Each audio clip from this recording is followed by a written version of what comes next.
Good evening, and welcome to Conversations with Yvonne, Michele. This is your girl. We are here tonight, and we're going to be talking to some local people tonight. We're going to be talking open, candid conversation.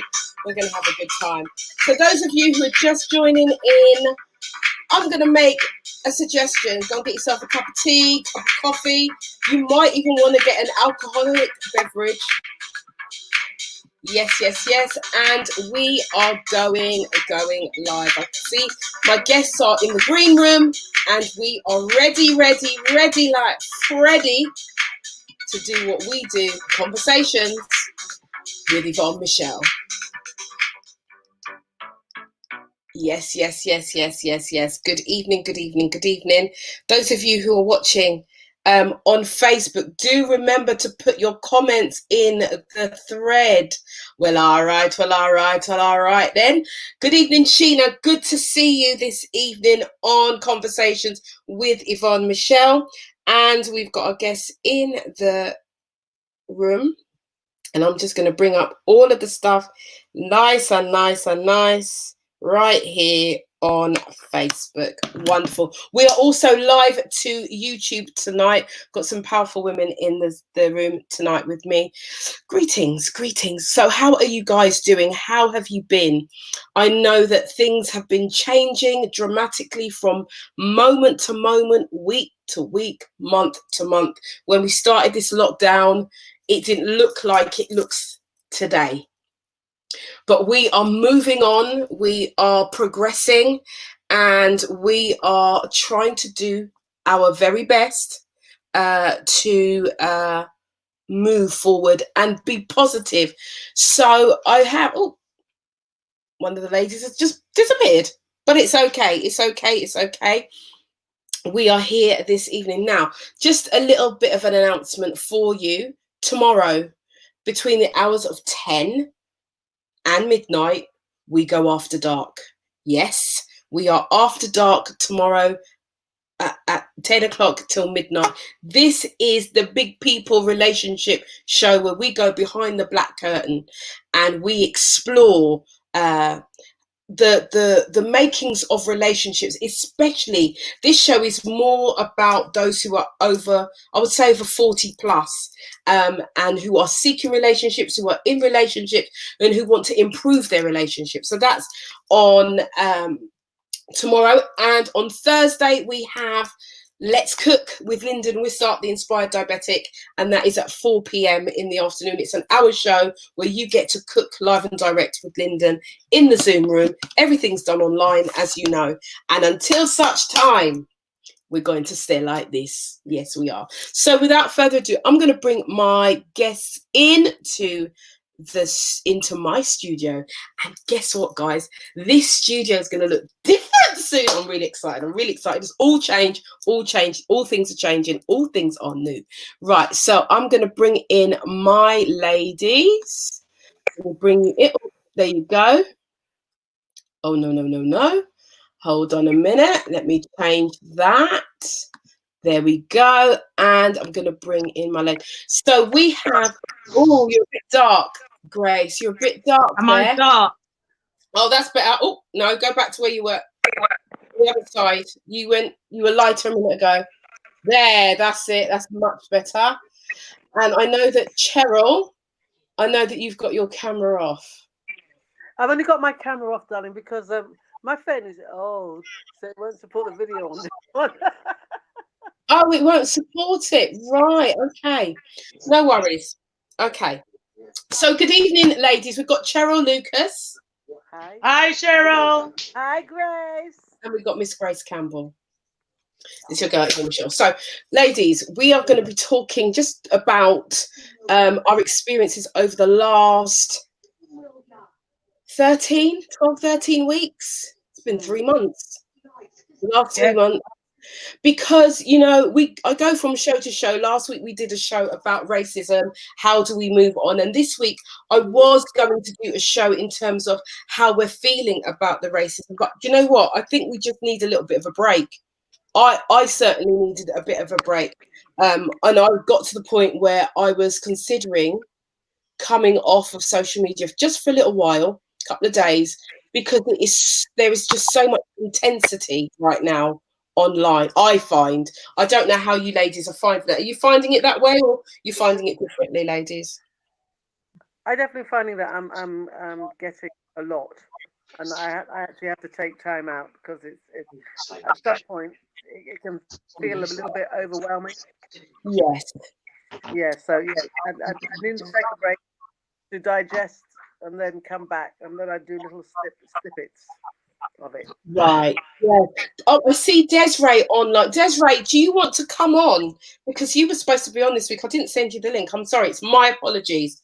My apologies. If I pop that link in, would you come on, or do you prefer to stay in Facebook? I'm just going to send you the link right now so that you can come on as well. But I hear what you're saying. I mean, I felt that it was a lot for me this especially over the last couple of days. I've just found it a little bit too much, and so I thought, you know what? Let's do something a little bit light-hearted.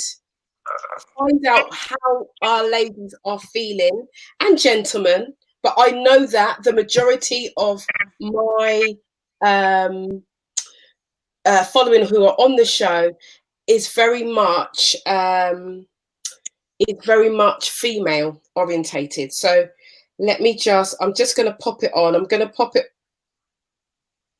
Right, I've just popped it on the thread. I wouldn't normally put it there, but it was just quicker for me to put it there for you to link up. There you go, Desiree. Do come in. So Sheena is saying, yeah, it's a bit too much. I've had to ease off social media. So I don't think we're alone, ladies. Grace, how are you feeling? I'm feeling okay. Yeah, sometimes I have to defend my matter because of different race don't understand, and it's pure negative things they're saying. Mm-hmm. And then I thought, you know what? Let me look inside myself and see how I'm coping with it, how I can understand it. And Right. once I've taught myself and know myself, then I know I can defend what's going on. So I don't become, when I say that, I mean, I'm not blocking what people are saying. Mm-hmm. You know, and I'm not riding on what other people are saying. I'm just looking at the positiveness, because we want positiveness come from this George Ford thing. And it's and basically when I look on it, it's just for us to get equalities in so much things that where we get overlooked. Yes. Because of the color of our skin. And it's a good way it's a good way now to do your own business. Yes. You know, I think I agree. I definitely agree with you. I'm going to just bring in Desiree. She's coming in. Oh, we've got two people with no faces. sorry, somebody was ringing me at the same time. Didn't have no manners. Oh dear. Oh dear. Well, you know, I think the overall feeling, because you know we are going to move off of the subject, but I think the overall feeling for most of us is that we want to be treated equally, and I think that's the conversation that needs to be had. Definitely, is that we need to be treated equally, but I think that the understanding of that is something that we have to try to, I suppose, educate, because you know what, there's an old saying that says he who feels it knows it. And so if you're not feeling it, you're not going to know it. And if you're used to living in privilege, why would you understand it? Unless you have people of color in your family. But then I still know that this has split some families straight down the line, straight down the middle, that do have interracial people within their families. So I know that it's definitely something that I think it's a good conversation for us all to have, and I think we have to be open to speak, but also to listen. And I think it's really important that both black, white, Asian, whatever it is open to speaking their truth, but also open to listening from the other person's perspective. 68. All right, so Grace, do you want to come in then? And I'm going to bring in Cheryl and I'm going to bring in Desiree as well. Well, not a show. Listening to Yvonne. Oh, Grace is having a chat. So I'm just going to bring in Desiree. How are you, my darling? Hi, sorry. So Grace, do you want to come in then? And I'm going to bring in Cheryl How about that? I was talking about the money thing. My mum always talk about something else. Oh, Grace is having a chat. So I'm just going to bring in Desiree. How are you, my darling? Sorry, I'm here, but the sound is really terrible for me. I'm not sure if you can hear me properly. Right. It sounds like you've got your phone near you. My darling. Sorry, I'm here, but the sound is really terrible for me. Desiree, do you have your phone on near you? Is it on? Sounds like you've got your phone near you. My darling. Right, I'm gonna have to put you on mute until we sort that out. So what happens, ladies, if you have your phones on and you're watching, it will distort. So you can watch, but you have to turn the volume right down. Okay, so I'm going to come over to Cheryl because one of the reasons why Cheryl's on is because I saw something. We're going to move off of that conversation because I think, you know, we want to talk about other things because there are other things that are going on in the world right now, and so I saw something that Cheryl had been doing, and I was absolutely blown away. And so I just wanted to talk to Cheryl about that for a little while. So Cheryl, I'm going to bring you in. Good evening, my darling. Thank you. And yeah, so I saw a clip, I saw a video that came up on Facebook of you singing with your church. Mm-hmm. Yeah. And I was totally blown away by the song. Do you want to let our listeners know what the song was and what the song means to you in terms of your worship and where you are at today and how you're feeling? Sure. Well, the song was originally by Tasha Cobbs, amazing gospel singer, and another artist as well. But I didn't actually choose the song. It was chosen by, I think, our leader. Because, Sorry. actually going through a series at our church about move, because this is a time of great change, and we're all moving in a different direction. I don't think things will ever be the same when we come out of this. And it is about, for me, the song is about change and how we need that move and how we need to be open and understanding of each other. And it's about a hope for the future. So, like I say, I think it's a very powerful song, and we're very lucky that we've been very blessed with a lot of musicians, a lot of singers, and a lot of technical people who are able to put it all together. So yeah, so basically that's where the song came from, and my faith during this time of COVID and enforced staying in has been a great one for me, kind of reconnecting with my faith and having time to do the things that should be a habit. Like, you know, I'm not great at reading my Bible, but you've got time to listen to it without having other distractions. So it's been a good time to reignite my faith, even though we're not in church per se, but you're a lot more time to study it and to get in contact. Well, yeah, to renew my contact with my faith as well. So yeah, so that's where I'm on that. Hello?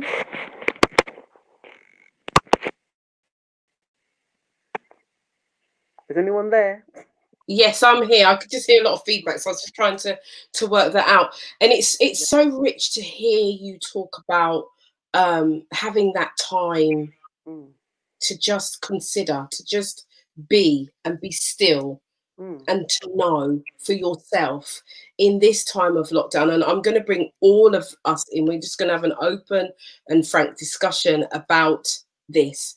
But because of the dynamics of the song, it just came up on my feed and I was just totally blown away, and it was wonderful. It was so wonderful to listen to the singing, the music, and because I know that music changes the way we feel as human beings. It changes our physiology. Yeah. And there's so much power in that. So as soon as I heard, because I just put on Facebook, and as soon as I heard that, I was interested.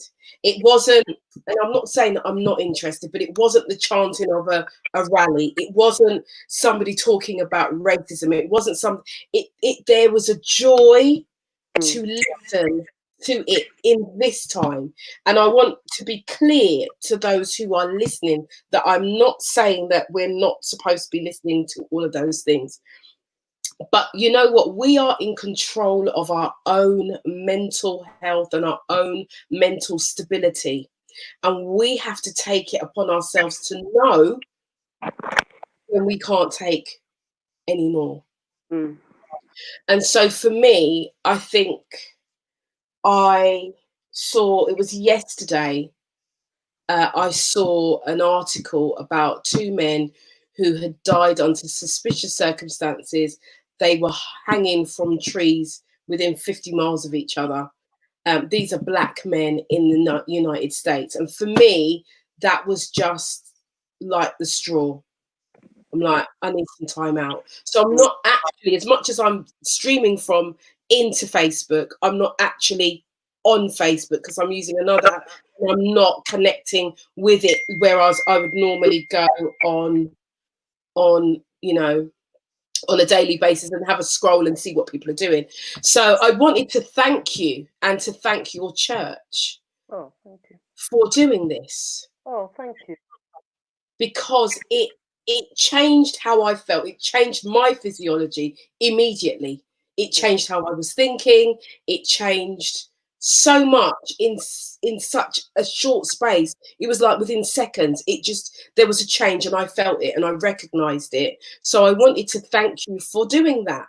And I've, because that was the whole purpose of doing it. It's not put together as a show. It is put together with a passion and a belief and a desire for a change, a movement now. And like you say, you need to help, because it's really funny, because a lot of things happen to you like parallel. Because it's when I heard those two men being found in suspicious circumstances, it made me feel sick. And I knew that I had to take a little time to process and have my mind and my spirit refreshed.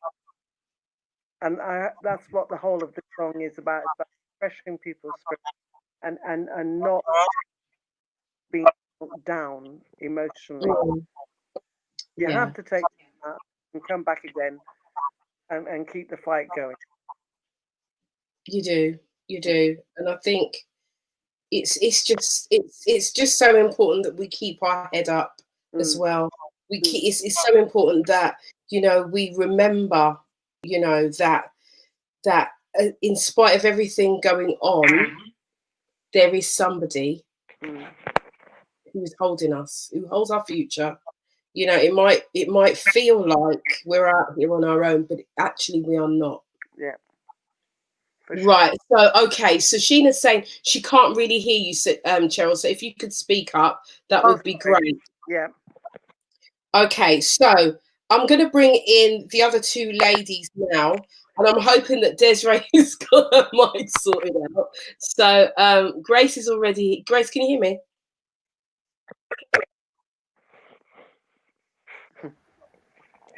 Right. So can you hear me, ladies? Yes, I can hear you now. Wonderful. You are loud and clear, Desiree. Loud and clear.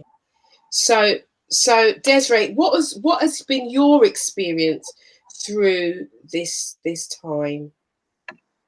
I think, like I shared with you when we spoke, Yvonne, Yes. I'm originally from Southern Africa, so my kind of viewpoints and perception might be slightly different to most.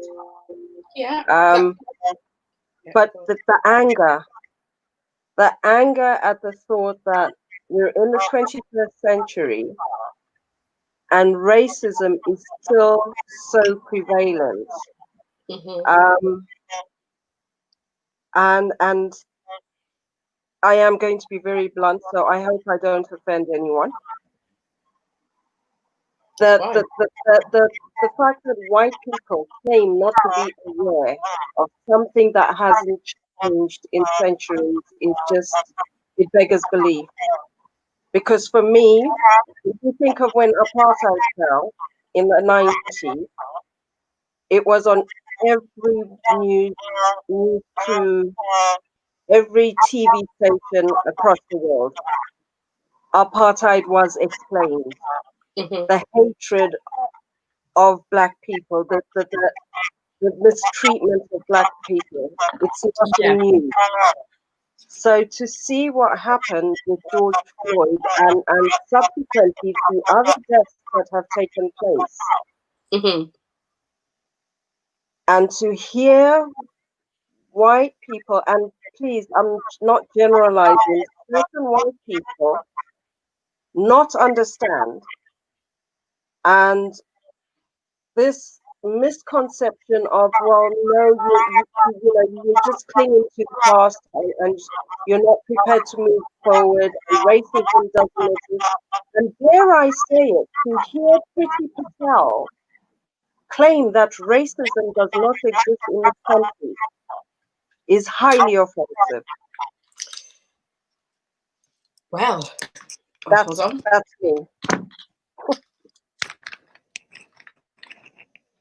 Okay, Desiree, I have to say that what I feel on this is, hold on. Right, okay. Desiree, do you have any headphones at all? Yeah, give me a minute. Yeah, I've just put my headphones on, and I'll wait for you to put your headphones on. I've just put my headphones on because I was finding it difficult to hear. Grace, do you have headphones at all? Because that might make the reception a little bit better for us in having this conversation. Okay, just give me a minute. All right, so whilst you're doing that, I'm just going to I'm just going to go to some of the comments in the thread. So Felicia said, she said, I did not hear it because I took a break from listening for a few days, especially when people started inboxing me and saying I should not put Black Lives Matters and quoting, I shouldn't be quoting scriptures. She said she had to pray and take a break. She needed to catch up to make sure that she was prayed up too. And Felicia, I thank you so much for your honesty this evening, because I know that there are many, many people who are struggling with this and what's been going on. Now, in my opening statement, I said, he who feels it knows it. And I'm not saying that white people should be unaware or aware. What I am saying is that if you live your life in privilege and you have a few Black friends who seem to be doing well, are you going to actually pay notice to, one, the news?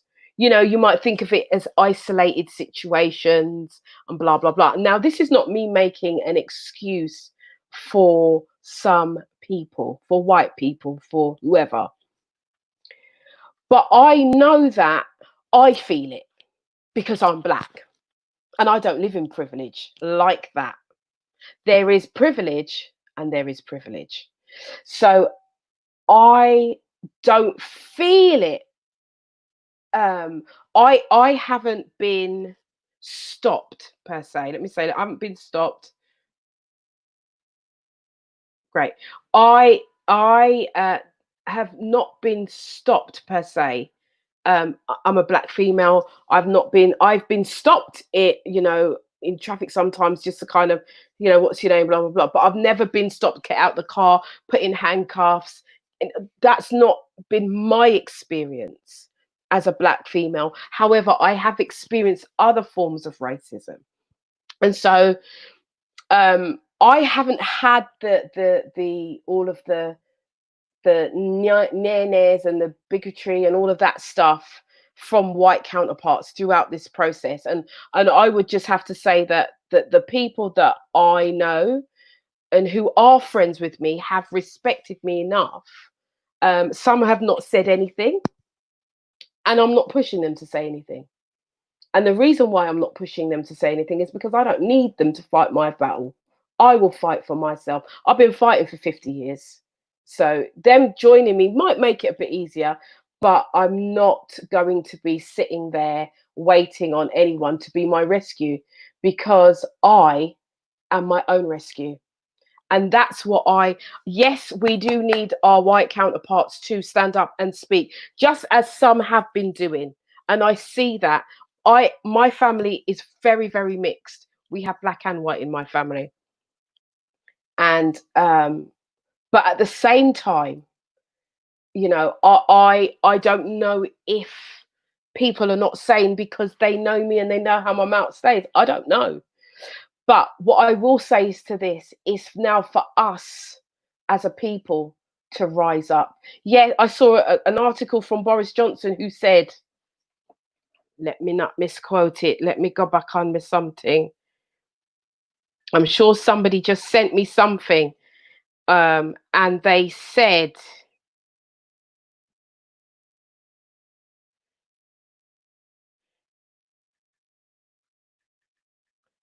right, they said, hold on, I need to find it. Was it here? Something about Boris Johnson. Oh, here it is. Okay, so Boris Johnson, which it will not let me take it now. Okay, it says Boris Johnson said colonialism in Africa should never have ended and dismissed Britain's role in slavery. This is on Apple News. I'll just show it up there, so I'm not making it up. Right, you can see it. So when you have things at the top level, then it's always going to come down. We've been struggling with this for many, many years. I want you guys to come in because we're not staying on this topic though, but even though it's very, very important. Grace and Desiree, you are here. You're right. So, okay. Chera, I can't unmute you. You'll have to unmute yourself. Let's go to Desiree for your response now, because you brought the conversation up. Can you hear me? Hello, Desiree. Are you there? Can you hear me? Grace, can you hear me?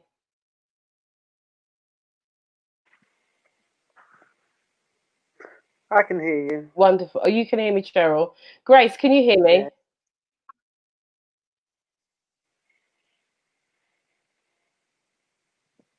You're not on mute. Your mic is on. No. So Cheryl, what are your thoughts? Because I can't hear Desiree or Grace. In particular about which aspect Well, of it? I mean, to what Desiree was saying, in terms of her experience. Yeah, and yeah, it is.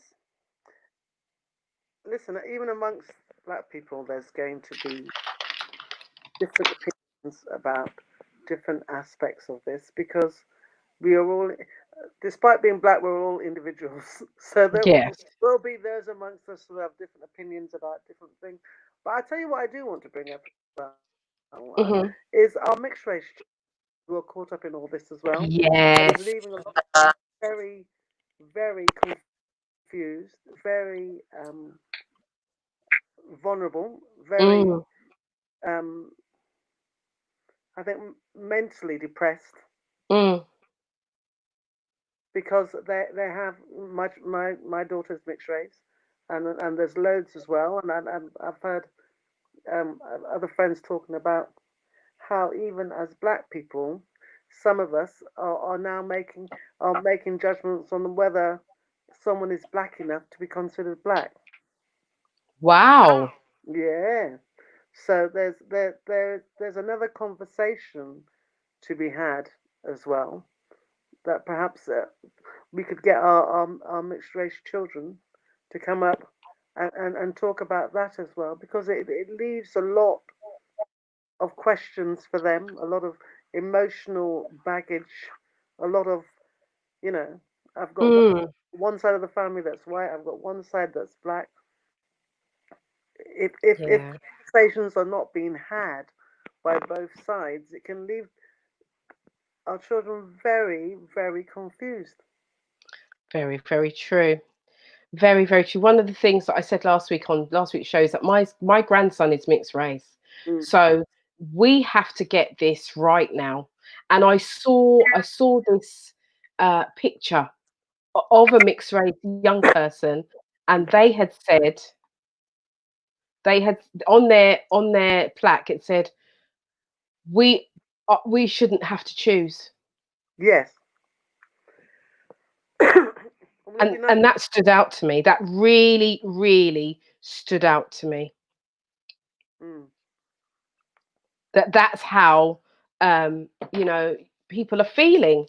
Young Yeah. people are feeling, Yeah. that they're now in a predicament where they're having to choose. Yes. They shouldn't have to choose. No. We need to get this right, Mhm. because they didn't ask to come into this situation. Mm-mm. So we have to get this right, and that's both black and white people. Now, for me, the argument is equality. Mm. It's all about equality. And Absolutely. I think that in some respects it's having to with some people it is about black and white. I'm getting a lot of distortion. Right, it is about black and white. If you're not if to some white people and to some black people, but actually this is about humanity. This is about equality, and it's about getting rid of this hierarchy and saying actually we are all equal under the sun, all of us. There's nobody better than anyone else, but we have this ideology that or we have been programmed with this ideology through TV programs, through books, through everything around us, our environment, that black people are less than white people. And we need to change that narrative. So I'm going to open it up again. I'm going to open up your mics. Who wants to come in and express a bit more?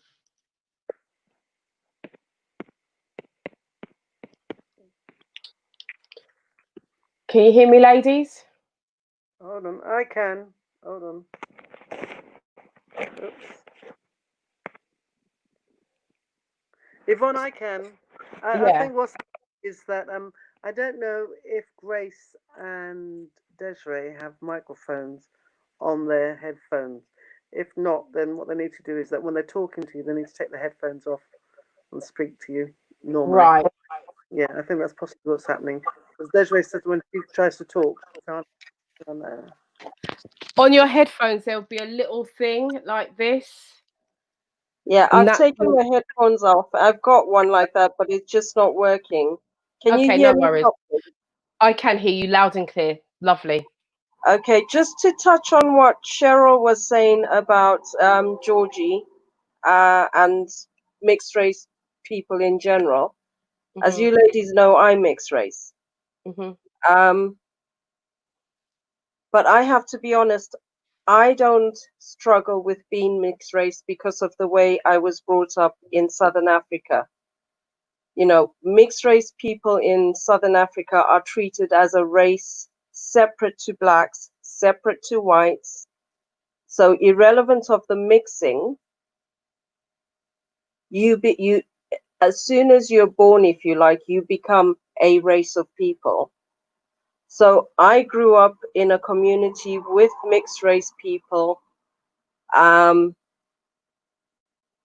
Never was looked upon as being different to anyone else.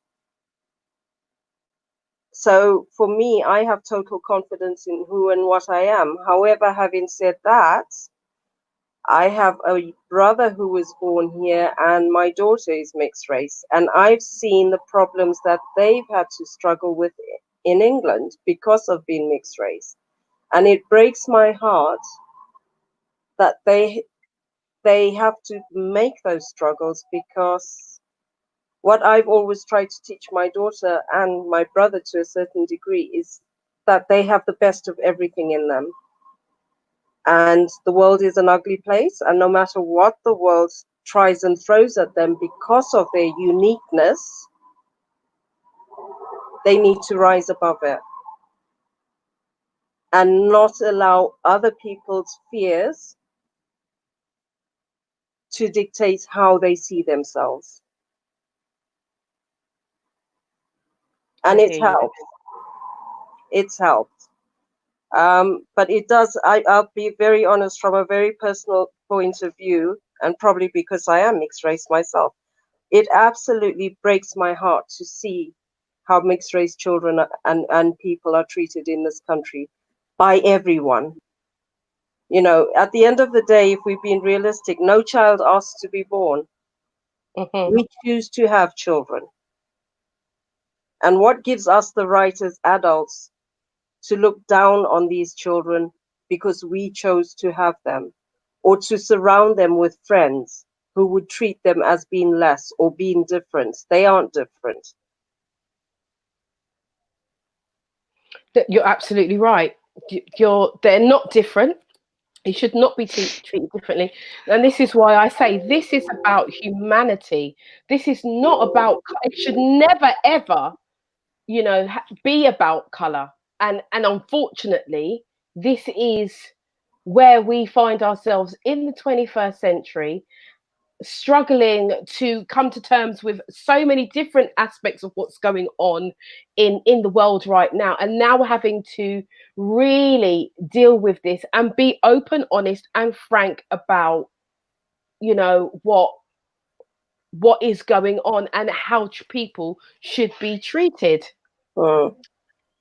I you mean, know I came here when I was 14, guys, and bearing in mind I've come from a part of Africa that was very colonial, still is quite colonial in its thinking, and we had a lot of problems with apartheid. My parents and their generation all grew up with the no, not being allowed into certain shops because they weren't white. So coming from that background, it is not until I stepped foot into a school in England that I discovered what racism was. I never knew what racism was until I came to Britain. And the shock, I'll never forget. I think we'd been here in school here for about a week, going home from school, and my brother asking my mother, "Mum, what's a nigger?" And my wow. mom saying, I'm going to have to phone Auntie Caroline and ask her because I don't know. And then him saying, oh, when you phone Auntie Caroline, can you also ask her what a queen is? We never Wow. knew these things. We had never, ever heard of racism apart from a historical point of view until we came here, Wow. So, yeah. So are you saying that here is more, the racism is more prevalent here than what it was in South Africa? Well, bear in mind, I'm from Malawi. What I'm saying is Right. the racism here is uglier. Right. Let me tell you, and I know I might offend people, but this is my reality. I would any day rather deal with a white South African racist than a British South African racist, British racist, because a South African racist will tell you to your face he doesn't like you because of the color of your skin. Here, it's Right. insinuation, innuendo, not being given the job, not being allowed to. Yeah, South African racism was easy to deal with because Mm. just like they'd be insulting to you, you could be the same with them. Mm. You know, I don't have to like you because of who you are and what you are. Right. You So might the not like it, but you can't argue with truth, mm, right? Whereas the racism we face here is so underhanded yeah. and can be quite difficult to pinpoint, but the reality is it's there. We've all faced it at some point in our lives, going for jobs, walking into shops, just in everyday life. It's there. Mm. Yeah. Does anyone else want to come in before I come in? Cheryl, do you want to say anything? Grace? Um, what that lady said is absolutely true, because I remember, I think it was last year, I went into a shop and I was standing up there waiting for the cashier to no, I was went over to go and ask them a question about something. I stood up there and this customer came in front of me and brought something. I'm still standing up there, and so I'm thinking, do I become polite, but I doesn't want to, or do I respond to this form of action, um, but I don't want to come across aggressive, because that's what they always think, that when black people talk about something, they become aggressive in their response. So I thought, what do I do? Then I looked around this shop and I turned around and I said to myself, you're not worthy of my money. And I Right. walked out of the shop. Mm. And how did that make you feel as a, as a person? That made me feel really, really angry. Um, Especially when I've been supporting that shop for a long time, and that's the first time I've ever come across something like that, where the woman totally blanked me and served someone else. Um, that made me really angry. It did make me angry, that to a point where I felt like turning around and said, "Excuse me, I was standing up here in the queue, and you totally ignored me and served this white lady before me, when you know I was standing up there trying to get your attention on something that I saw in the shop, or that I wanted to inquire about something in the shop." Mm-hmm. But I didn't. I didn't went and confront her. And there's many times where I wish I did go and say something to her. And I know what the answer would be. Oh, sorry, I didn't see you there. Hmm. The shop is well lit, and you're telling me, say, you didn't see me there. Right. You know what I mean? Mhm. Couple of times it's happened. It's a couple of times it's happened, and I'm thinking, excuse me, she just walked in front of me. Oh, and then the lady goes, oh, oh, oh, oh. I'm sorry. I goes, you know what? Sure. And I always walk out, because you're not worthy of my custom. You're not worthy of my Mm. money. I work my money hard to give you a wage in this shop, and this is the way you're going to treat me? Sorry, I'm walking out. Mm. Yeah. I'm walking out. I think this is what, with the evidence, we know that I think we know that racism exists. I think some of our experiences What's as that? women are different um, from our male counterparts. But I can relate to what Grace has said, in terms of someone walking in front, taking the pace, no one's not seeing you, you're not noticed, you're not seen. It's almost like you are invisible. Has any of, Cheryl, have you ever experienced that? Absolutely, absolutely. Especially if they see you in, if you go to shop in high end, what they term as high end shops.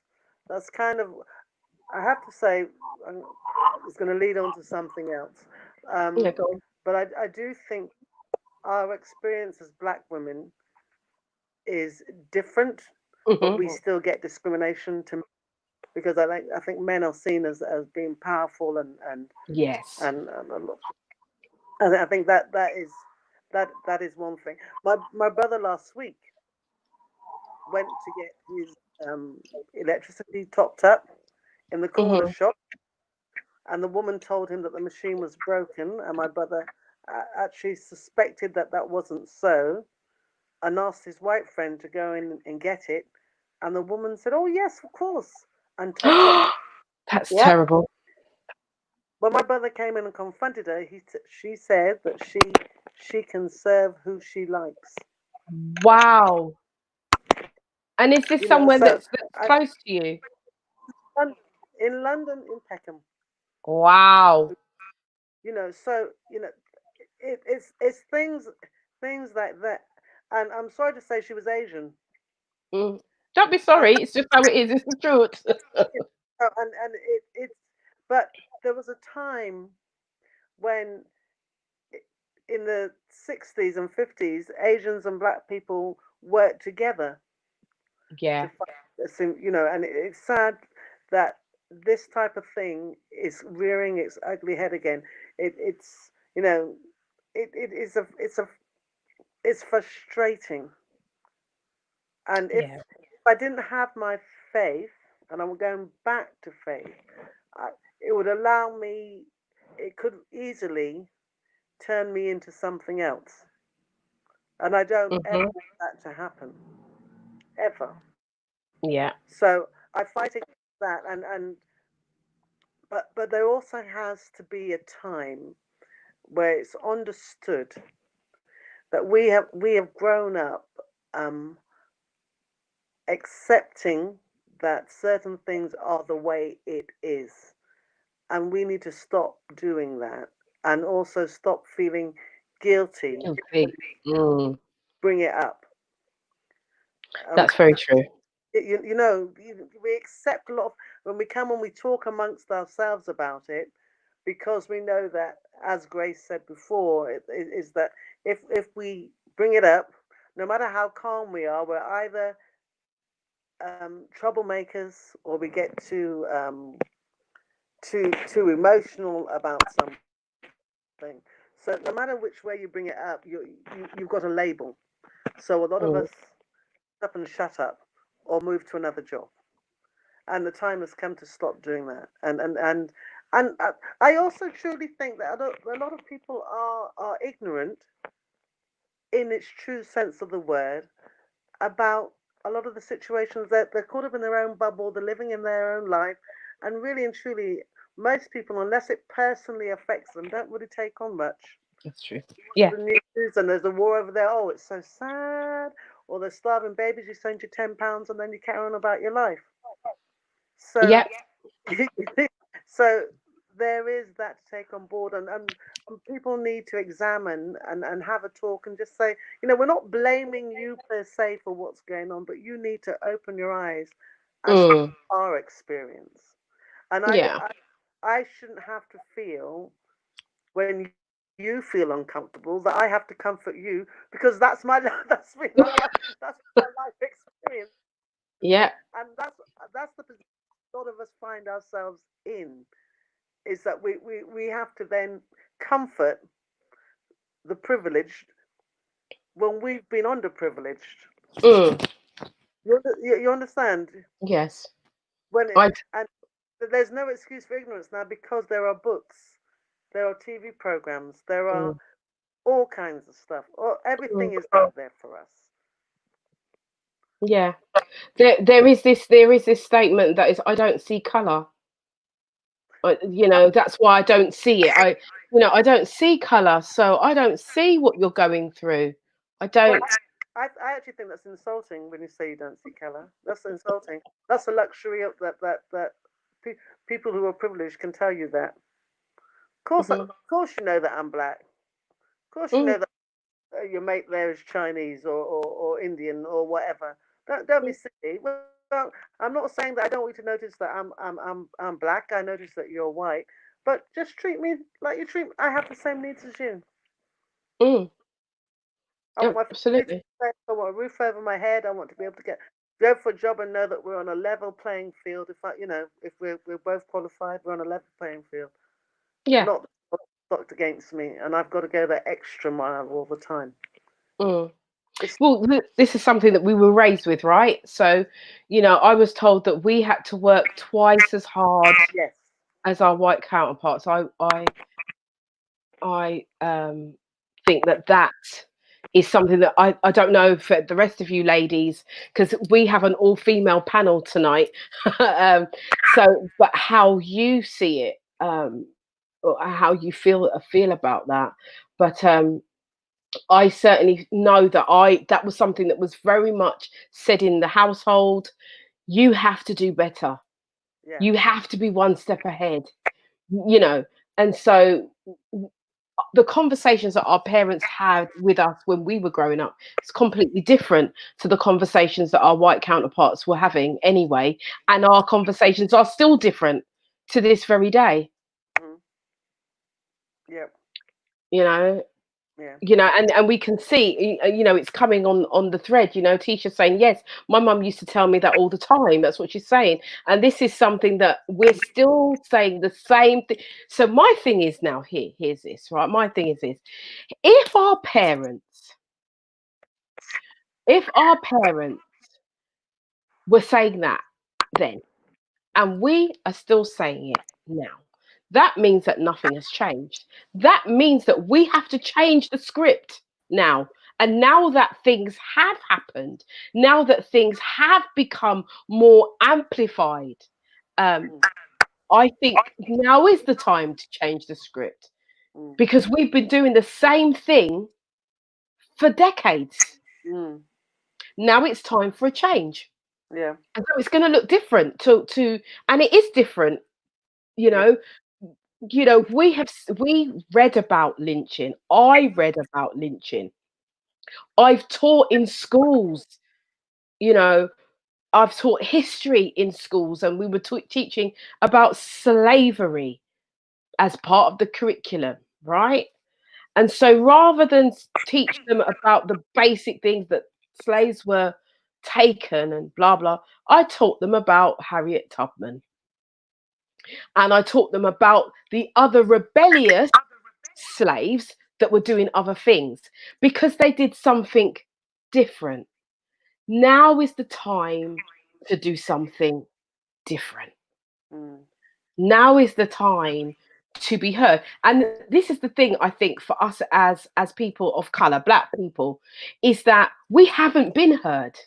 mm, That's another part of the problem.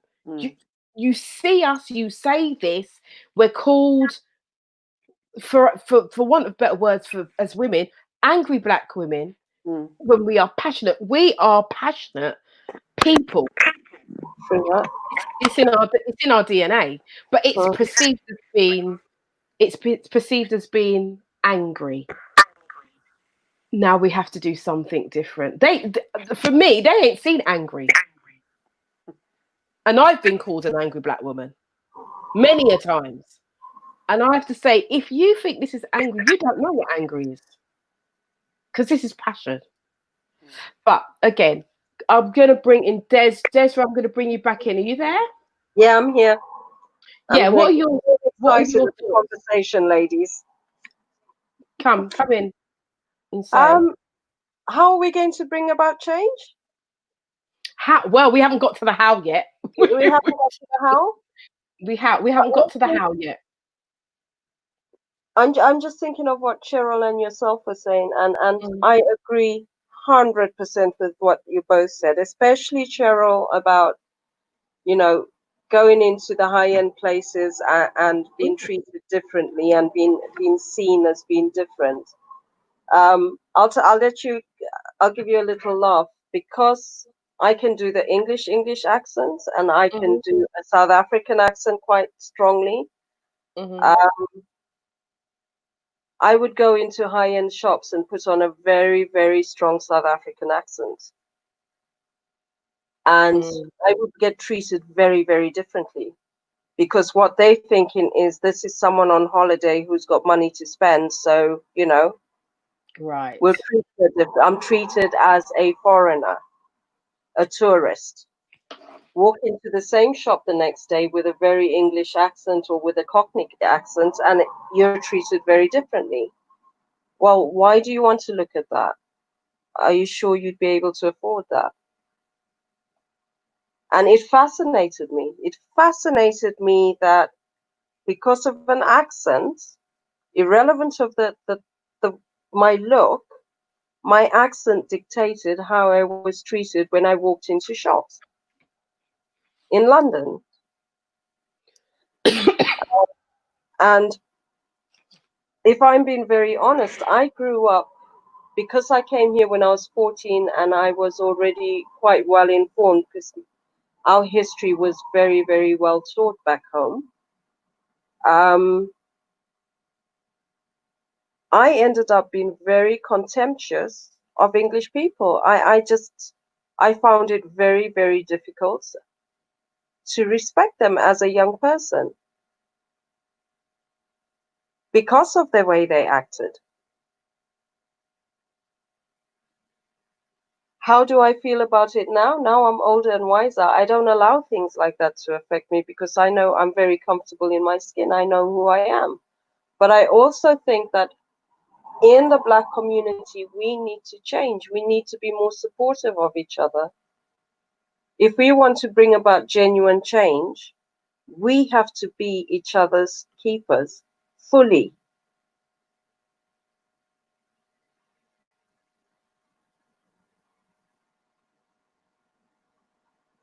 Sorry, can you all hear me? Yes, I can.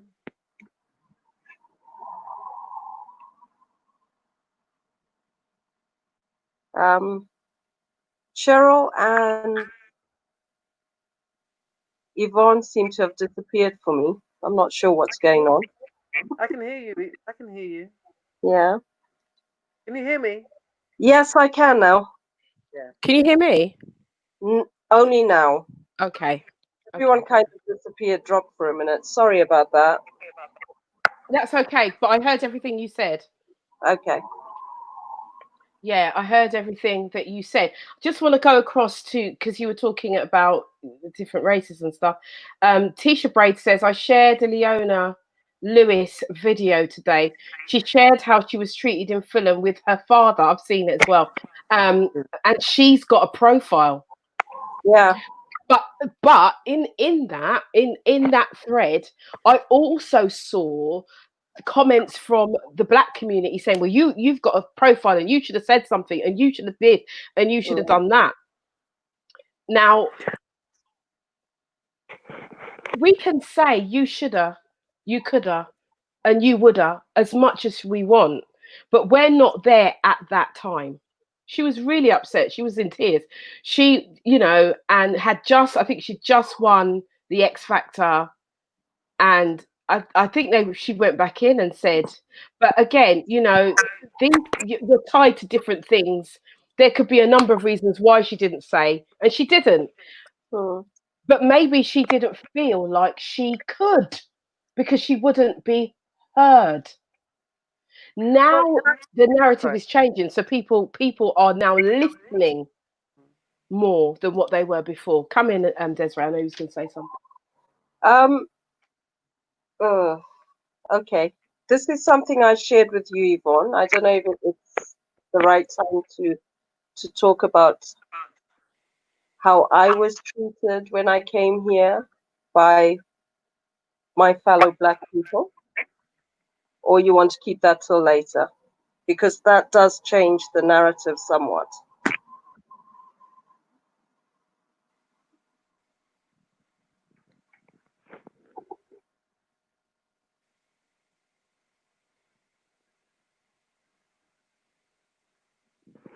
Hello, Yvonne. Can you hear me? I don't know why it keeps taking me out. I'm back. Okay. Speak your truth. Speak your truth, my darling. Speak your truth. Okay. So as I've already shared, and I probably should turn my camera on, but I'm not well, so I look terrible. I'm not doing that. Oh dear.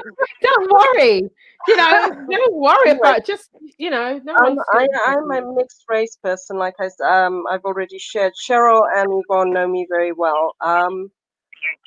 I was 14 when I came to England, and I cannot begin to share with you the pain and the hurts I felt when I had black people call me half caste, Mm-hmm.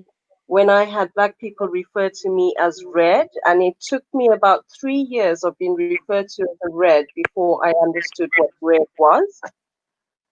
Um, Having black people say to me I was one of them when they needed me, and then when push came to shove, you don't understand. You're not one of us. You're not black enough. Wow. You know. So in my mind, what was happening is I was good enough to fill in your statistics, but I wasn't good enough to fully accept. Mm. By the time I hit my 30s, I had grown enough into myself and into my skin and into who I was as a person and as a woman to Mm. not give a rat's, right? Mm-hmm. And Mm-hmm. I did not care after that. And those of you, well, there might be other people on this who know me. After that, my bluntness became borderline insulting because if you came at me, believe me, I was coming at you twice as hard. And Mm. that should never have happened. And that should not happen. No. I am not a statistic, never have been, never will be. No. And as I've got older, and as we've all got older, so now I'm talking my generation, we wake up Mm-hmm. to reality, don't we? We see the big picture. We're no longer looking at things through a narrow lens. Mm-hmm. So I still know quite a few people from my 20s who used to talk like that. And the difference now is amazing. But that's what happens when you learn life. And the reason I'm Right. sharing this is I'm hoping younger people hear me and really hear me. Mm-hmm. And they don't make or repeat the same mistakes. And those mistakes do continue happening. If they didn't happen, our mixed race children wouldn't be feeling so torn. Mm. Yeah? Yeah. Can I jump in there a minute? Yeah. Yeah. Come in. Come in. Come Yeah, in. because you see, that's why this Yvonne, it's great that this conversation is happening because Yeah. your experience, Desiree, Mm, is different from a Caribbean person's perspective. So, you see how it was offensive for you to be called red. yeah. That's that's what I grew up with because I suppose compared to a lot of my family, I was red. I was pale. I was paler than Okay. the term that is. My name actually back home used to be Cherry, as in because I went bright red when I cried when I was a baby. So it's that kind of thing. I remember going back to Barbados um, when I was in my early 20s, and my aunt, first thing she said, she hadn't seen me for many years. The first thing she said to me was, "Wait, you very dark?" Because that side of my family is very pale, and it's not said as a positive thing. So the Caribbean experience and our history of its slavery gives us a different perspective than you, Okay. Desiree. Yeah. You see True. what I mean? So Yeah. but it's great to listen to you and hear your experience compared to ours. Yeah. Have more conversations, because growing up in Africa, I think, gave you an innate sense of who you are. Yes, it did. And actually, I'm glad you've shared with me about the term red, Cheryl. I'll never look at it the same. But then I guess if we're being blunt and truthful here, that's I keep referring to myself as mixed race because I'm conscious of and I'm mindful of the fact that most people take umbrage to what my race is referred to back in Southern Africa. We're known as colored. And it's something we are very proud of being. But I'm mindful of the fact, based on conversations I've had over the years, that for a lot of people of color, the term colored is derogatory and looked down upon. Mm-hmm. And I'll Very be true. very honest. 5, 10 years ago, I wouldn't have been mindful of the fact that it upsets some people because that's who I am. That's who my parents are. That's who my grandparents are. That's my heritage. Mm. Um, yeah. So there's that. It's very That's interesting. just Go it's on. just a great conversation for us to have at another time, because I think there's lots of things um, that we could learn from each other and Yeah. strengthen each other and understand each other as well a lot more, and strengthen the bonds that we have. And going, so Yvonne, I hope I'm not hijacking, but the other thing that I'm very passionate about is the fact that as Black people we need, and whoever's listening to this conversation, is that you have to ask, have you ever bought anything from a Black shop? Do you support Black shops? What's stopping you from going in a Black shop and buying stuff, or going on a Black, because it's for everybody. Mm. So why don't you buy from us? Why don't you support our community as well? Why don't we stop spending thousands of pounds on designer labels that don't employ our people, or use token people, and support our own fashion designers, our own dressmakers? We are a talented people. Very, very Yes, true. Don't we get on my are. people support us. Support our own economy. Our strength will be the economy, not Mm. even so much voting. We need money. We need money. We need to have financial clout, and we have none because we're consumers. Cheryl, I agree with you fully, but I think I'd add to that. We also need political clout. Oh So well, this yes, is me appealing to the young people. Get yes, into politics. yes, Become local councillors. yes, Change the narrative. Force it. Please. yes, Absolutely. yes.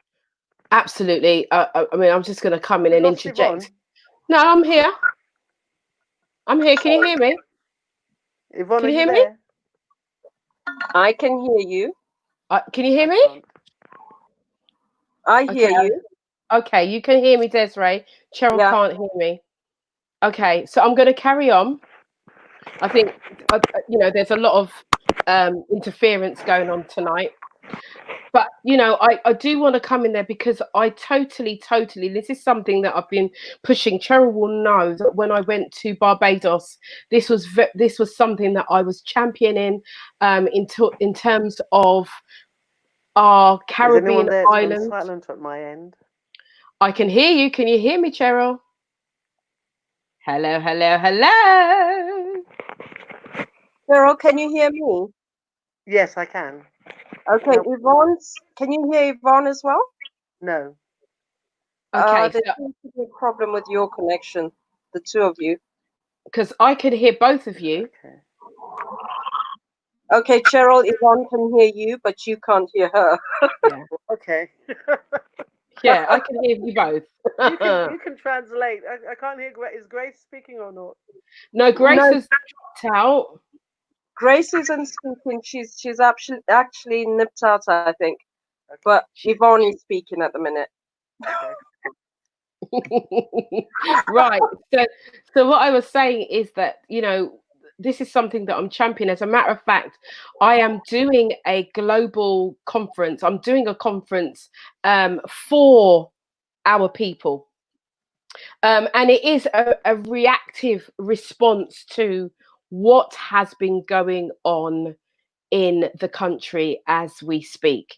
One of the things that I've been talking about is us having our own wealth. Us actually, because when I look at our other counterparts and I look at how they have done things in the past, the Jewish community, the Asian community, they are very much about putting things into their own community, having their own financial resources. And then as a result of that, they also have their parliamentary people in place as well. So yes, I absolutely agree. I think the young people are the voice of the future. I think that they were the ones who were out there that were they were out there petitioning and rallying and doing all of these things to highlight that they're not having it anymore. They haven't. I saw a young person say, "I am sick and tired," and this person was like 19. And I said to myself, if you're sick and tired, what about your parents and their parents? So the parents, their grandparents, and the parents are now coming together and supporting. One of the issues that we have in particular as African and Caribbean communities is the family unit has been disheveled. And we have to get back to basics. We have to get back to bringing the family together. Now, the family, when I was growing up, wasn't just my family. But we used, like, if it was my mum's friend who was a help to my friend, to my mother or my dad, they were auntie and uncle. Their children, and we came together because when they came over here in the 60s, the 50s and 60s, they only had each other. They didn't have family members because they left their families in the West Indies. And so they built up a friendship or a cohort of people where they began to operate as family. And so they grew and grew and grew. And this is how the Caribbean community and the African community started to grow back then. We've lost that.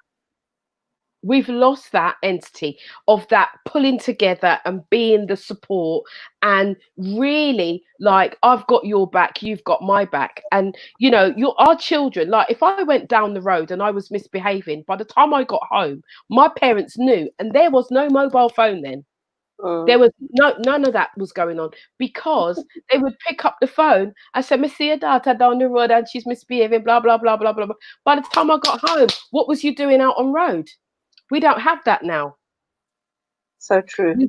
Everybody wants to mind their own business, but yet still, our children are dying on road. And the reason why they're dying, and I'm going to say this, I've said it before, I'll say it again, is because we, as the parents, we are not in our position. We are not in place. We have not done what we were supposed to do. And so the children have now run away and they're doing what they're doing. But now this has happened, and God rest, George Floyd's soul. I know that he is a tip of the iceberg in terms of what's happened, because there's many underneath of everything, but the conversation is happening now. And now we as a people, we have to start learning that we need to trust each other and love each other and build each other. What you just said, Yvonne, is so key. We need to trust each other. If we trusted each other, if we had each other's backs, we would be far more successful than we are as a people. Absolutely. Absolutely. I've noticed, just based on what Cheryl said earlier about supporting Black businesses, this problem is not unique to Europe. No, hold on, Desiree, give me 2 minutes. I'm going to bring Cheryl back in, and we've got Sheena. Sheena's now joining us as well. So Sheena's on as well. Good evening, Sheena. Desiree, carry on with what you were saying. Yeah. Absolutely, we can. So Yeah. what I was saying is this problem of Black people not supporting each other's businesses is not unique to Britain. Even back home in Malawi, it's the same thing. You'll have either people from any community aside from the Asian and Indian community starting up businesses, being encouraged as the business is being set up. But once the business is up and running, all the people who were encouraging and saying we'll support you fully, blah blah blah, suddenly disappear. Mm-hmm. There seems to be this mindset where we are so envious of our brothers and sisters that are moving up in their lives. We have this mindset that says if we don't support the business, we won't be adding to them bettering their lives, not realizing that the more people within our community that make something of themselves, the more chances we have open for the community. Absolutely. You I know, agree with so 100%. Mm. it is so key, and we have to be honest amongst ourselves and get to the root of why we refuse to support each other. Mm. Why are we not our brothers and sisters keepers? Mm. What is wrong? What is the root cause? Why do we begrudge each other moving on? Why do we get so angry when somebody else's hard work gives them a successful life? Mm. What is wrong? There is a root cause. There always has to be a root cause. And until we deal with the root cause, we're not going to change things. Yeah, that's true. Sorry, I'm a bit. No, no, don't be sorry. Don't be sorry. You know, because you're speaking your truth on how you feel. I'm gonna. I don't know. Cheryl, you back? Can you hear us? Maybe she can't hear me. I'm gonna bring Sheena. Oh, hold on. Cheryl, can you hear me? Hello. Cheryl's just put she's got sound issues. She can't hear anyone but you. So I'm not sure Right. if it. Okay. Yeah. What I'd say is log off again and come back in. And while you're doing that, I'm going to bring Sheena in. Hello, Sheena. Good evening. Thank you for joining us on Conversations with Yvonne Michele. Hi, how are you? How's everybody? Yeah, everyone. I'm good. I'm good. Good, excellent. So just going back, because there was a comment that you wrote actually before you came in, Mm. and you were talking about I'll just pop it up. I was always told that I would have to work twice as hard. So you could just let us know, and then we'll go back into the conversation that we were having before. What was life like for you as a Black woman growing up? It wasn't always easy. I grew up in a Christian home, so my dad was a bishop, mum was Mm-hmm. a missionary, so we had that grounding as well. However, home was never the problem. It was always when I went to school. Mm. So down here we had like the 3 tiers. You've got the lower, middle, and upper. Okay. So it was in the lowest school where I started to experience my first bout of racism. So for me, like I said as well in my scripts, there was a time, well, the playground, my normal routine was, you'd have your lunch break and automatically the kids would circle around me Mm. and they would just sing Ring a Ring of Roses, have like a tight circle around me. And if I tried to go out one way, they would all walk back so I couldn't get out the circle. And that was my whole break. And even when I used to tell the teachers, all teared up and really upset and so forth, even when I used to tell them everything, it was still a case of, oh, just ignore it, don't worry about it, it'll go over. What I didn't put in that script was eventually my mum got tired of me saying, Mm. that I'm coming home out and everything.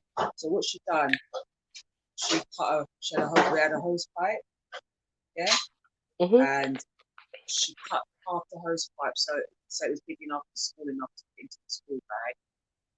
And she actually beat me. She said, "Don't come home again and tell me that you've been beaten up, you can leave, or anything's gone wrong. Deal with it."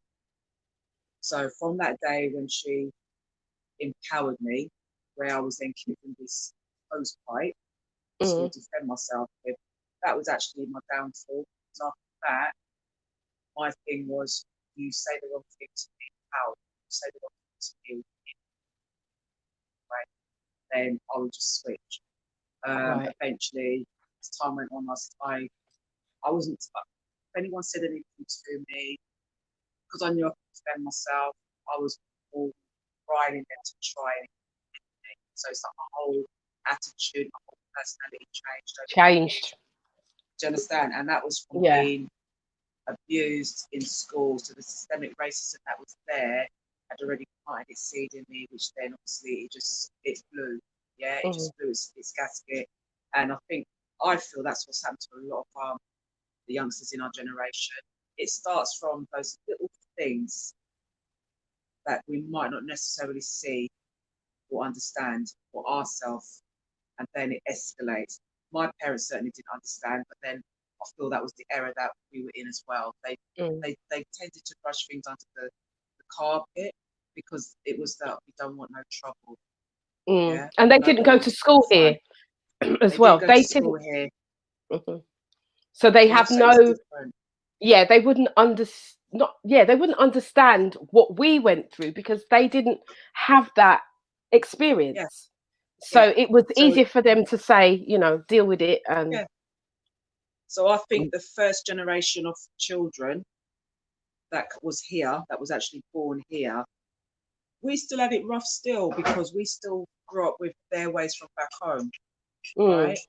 Even down to when you wash shirts with the scrubbing board, everything done by hand and all of that. So we, even down to the basics of cooking, we were sort of like brought into that world. Okay, and I appreciate all of that, but it was just bullying that escalated. And as you've mentioned about the first generation, and we are going to go back to the conversation because I just wanted to bring in and hear your experience, but just to say that I'm actually working on a Windrush project. Excuse me, and I'm looking for first generation stories of people's experiences. So we are looking at the Windrush people who have experienced it, and we know that some of them have passed away now, but we are also looking for the stories from the first generation. So if you are listening and you are first generation from the Windrush and you have a story that you want to publish because it's going in a book, I would suggest that you start writing. So I just write it and send it. I'm not saying that everybody's story will be in, but we are looking for the most inspirational, the most uplifting, heart-wrenching, passionate stories to put into this book. It will start off as being an ebook, and then we are going to get it published, and we are also making a documentary. So this has kind of fit well in with the show, unbeknownst to me. But this topic has fit in well. So now I know that Cheryl is back. Can you hear me, Cheryl? Can you hear me, Cheryl? Hello? Can you hear me? I can. Ah, yay! Sheena, can you hear Cheryl, Sheena? Hi, Sheena. Yes. Yeah, she can. And Desiree, can you hear? Yes, I can. Okay. Fantastic. Brilliant. Okay, so so I just wanted to kind of put that little splash of an advert in about the Windrush, about the book, about the documentary that we are putting together.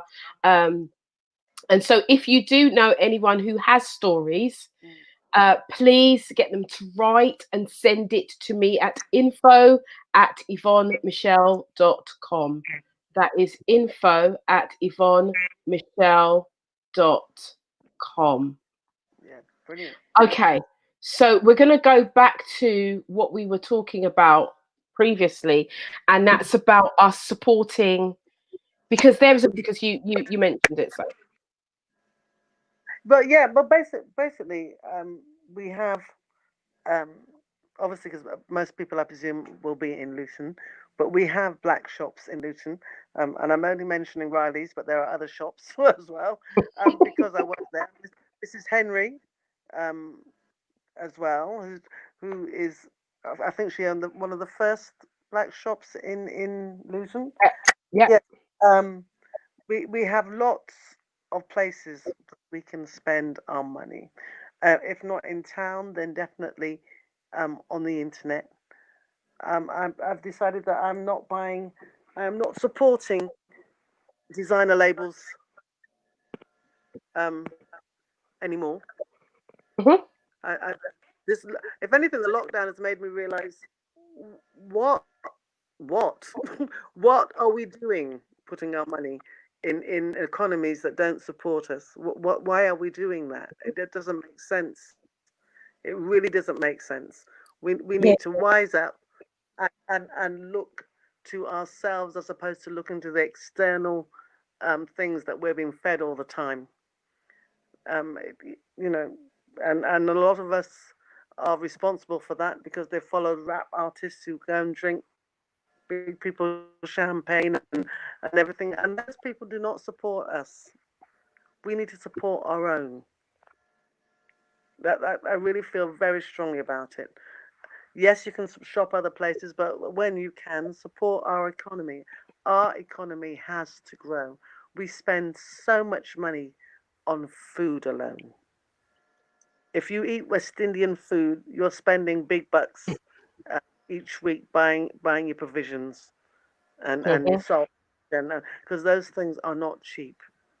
Plus, you're buying everything else from your supermarkets and stuff. That's a lot of money per week that we spend, and we spend a lot of money in other people's shops when we could be spending them in our own. And one thing that I feel very passionate about is that a lot of black people will have a bad experience at a black shop owner, and that's it for us. We're not shopping black again. Yet we have that experience day after day going in the big white shops, and we don't say that. We just go to a different branch, So, you know, you have to understand that even amongst us, there are people that are good at business and people who aren't, and take that on the chin and not put it down to the fact that we're black and we can't do business because that is not true. So that's my feeling on that.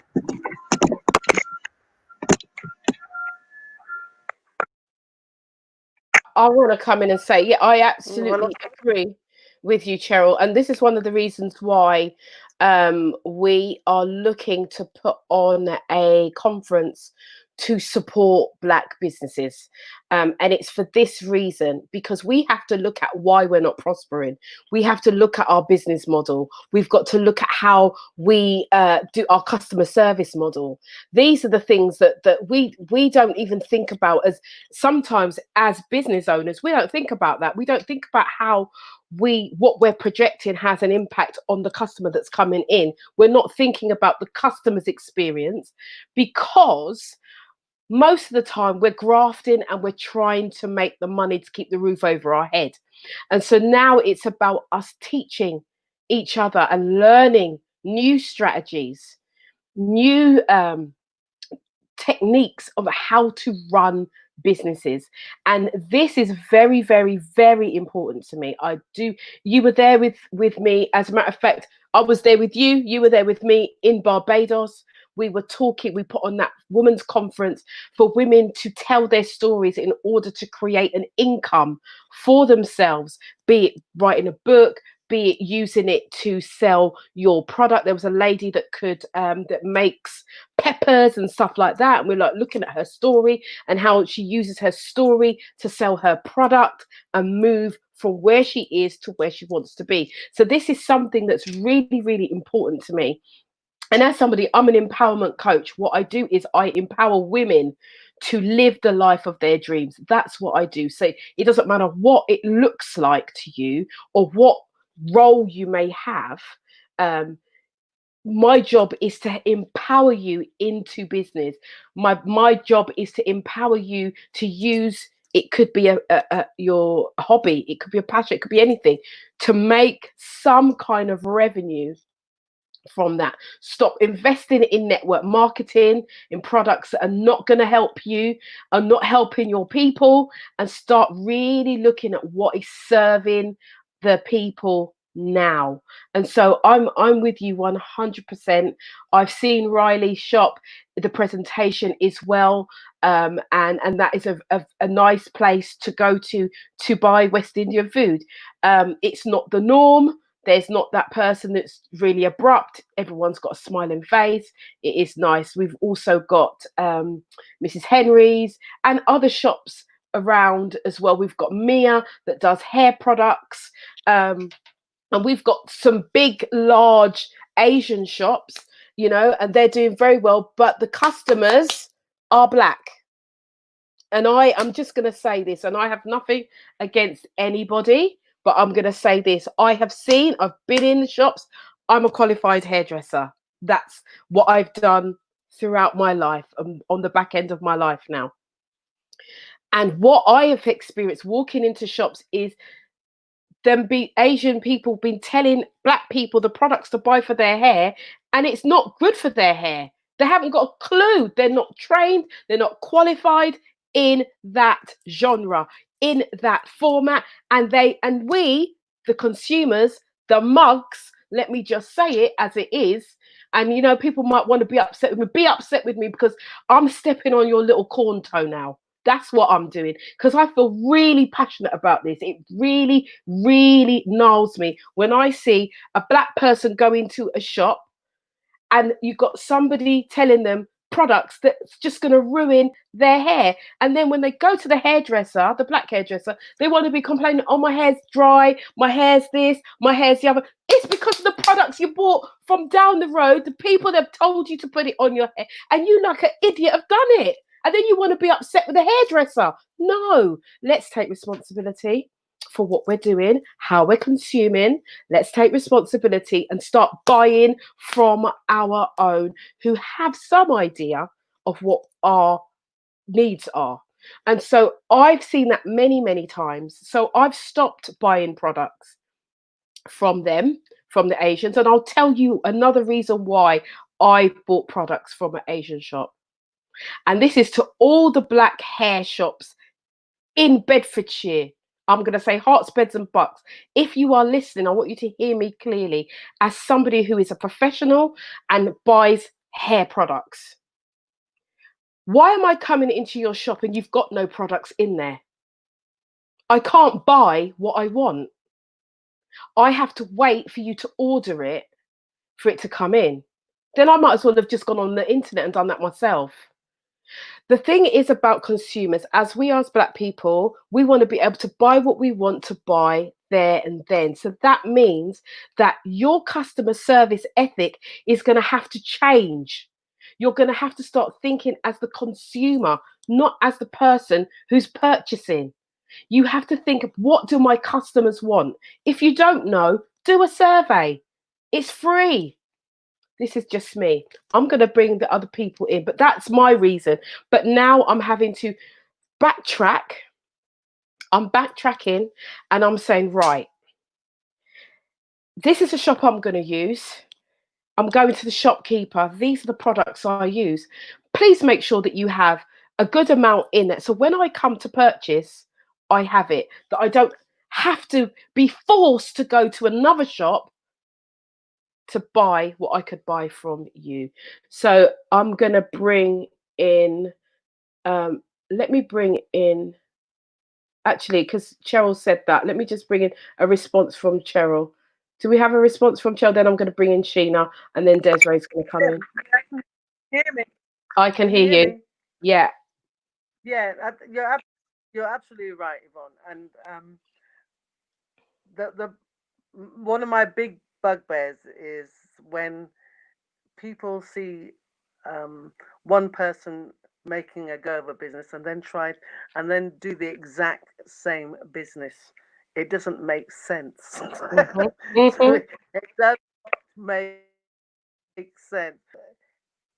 It's also I think we have to learn as Black people to work together, Mm. because other people work together. That's why they can get a great big shop and stock it. We try to do it on our own, and we don't want to, it's about relationships. Business is about relationships. Form relationships. If both of you have got hair shops, right, yeah, and you can't compete with the big boys, join together and go and buy your hair together, buy your products together, so you get them cheap because you're buying them on a bigger scale. Mm. It really, it isn't it isn't brain surgery, really. It's about having that mindset, and like you say, investing in yourself. A lot of people start a business and they don't invest in people want to go into clean places. Absolutely. In back in our parents' day when they came here, they only the only places they could have a party was like a school hall, if or some dive at the back of a sports hall or something, because they couldn't get to hire big clubs or they were too expensive. Right. We have moved on from there now. We don't. Mm-hmm. I don't make do anymore. You know what I mean? Mm-hmm. I feel entitled to be able to have a party wherever I want to have a party. When I want to shop with my own people, I expect the same kind of standard as I would through any shop. I want customer service. I want it clean. I want, like you say, to be able to get my product, or at least have an assurance that next time I come, it will be there.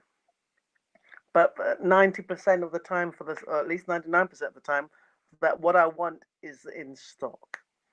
Invest Mm. in yourself. People don't like to invest in themselves, and that investing in themselves means making the place that you do your business in look amazing. Make it the best you can. Do the customer service. Mm-hmm. Talk to your customers. Is there something else that they like that we're not doing that we can bring in for you? All of that is so. Mm-hmm. And like I say, don't jump on the bandwagon. If you see someone else making a success of something, don't copy them, Mm-hmm. because you're making the pool smaller. Doesn't make sense, does it? No, but the one thing that I would say is that there is business enough for everyone. And Yeah, why I say that is we got in Luton, and I can only talk for Luton. I could maybe talk for Halston as well. But Luton specifically, we have two big hair shops run by Asian people, right? And it's not a matter of trying to separate and segregate, but actually they're selling the products for Black people. That's what they're selling. They're selling hair, they're selling relaxers, they're selling creams, they're selling colors that we would use, not L'Oreal. Okay, none of yeah, them things, right? And then you've got one in the market, maybe. Then you've got Miss Henry that sells a little bit on the side. Then you've got another. You've got Mia, and they're all little pinksy stuff that they're doing. yeah, And I'm just gonna say it as it is, the shops are not nice yeah. when you go in. The customer service could be better Mm, as well. I'm just saying, because if you don't say, they're not gonna know to change it. yeah, So it's not about pulling them down. Actually, I'm trying to raise you up. yeah, And I was a part of a group, as a new group, and somebody was talking about the hair shops and like, oh, we need to get Black people to buy from us because they go to the Asian shop. And I just put in the group, then fix up your shop. yeah, Fix up your shop. yeah, and get the products in, and then you've got enough to create a consortium. You can buy your products together. You don't have to sell them together. You just buy them together, come to an agreement of how much you're selling it for. Nobody gets above that mark, and you sell it in your each in your corner, Mm-hmm. and people will buy. Yep. People will buy. Yep. That's my 2 pence with. I'm going to bring in Sheena, and then we're going to bring in Desiree. Come in, Sheena. Hi. Yeah. Investing in ourselves is very important. That's just key at the end of the day. We've been shopping in, Marks and Spencers, Sainsbury's, Tesco's, all them shops there for years. So yeah, it's time that we do our own thing now. Put money into our community. History is showing us and proving that we've done this before. So there's no reason why we can't all put our heads together and do it again. Yeah. So that's where my head's at the moment. Even more so to the point, as you know, I've been doing my own hair oils and that. And that's been quite successful. So now Good. I'm waiting for other things to come through, like the labels and that now. And then I can obviously show you how that's coming along as well. Yeah, it's like we've got one Asian hair shop down here. We used to have a couple of shops down here, but people, no disrespect, but the two black shops that we had down here prior, they would charge through the roof. So because of their prices, we had no choice but to go to the Indian man, right? So it's not like we weren't supporting the black man. We were all for supporting the black man. There was only two shops down here. So we thought support our black people. But we went to the shops and they were overpriced. So we went to the Indian man who was able to give us a better deal. So because they know that snagging the market, because they know that gameplay, they will quite happily put their prices down, knowing that matey around the corner is going to lose his customers and eventually go to them anyway. So I think we need to, we have got a habit of doing things like that where we our prices can be a lot higher. So I just think we need to be very careful and mindful that when we are going to be providing for people, if we're all going to go into do our own businesses and so forth to go to the economy, we just need to be careful with our pricing as well. Yeah. Yvonne, can I jump in? You certainly can. Yeah, absolutely. Go. Having worked in retail, and I understand what you're saying, but if you take a second and just look at it from the other side, you know how we were saying about how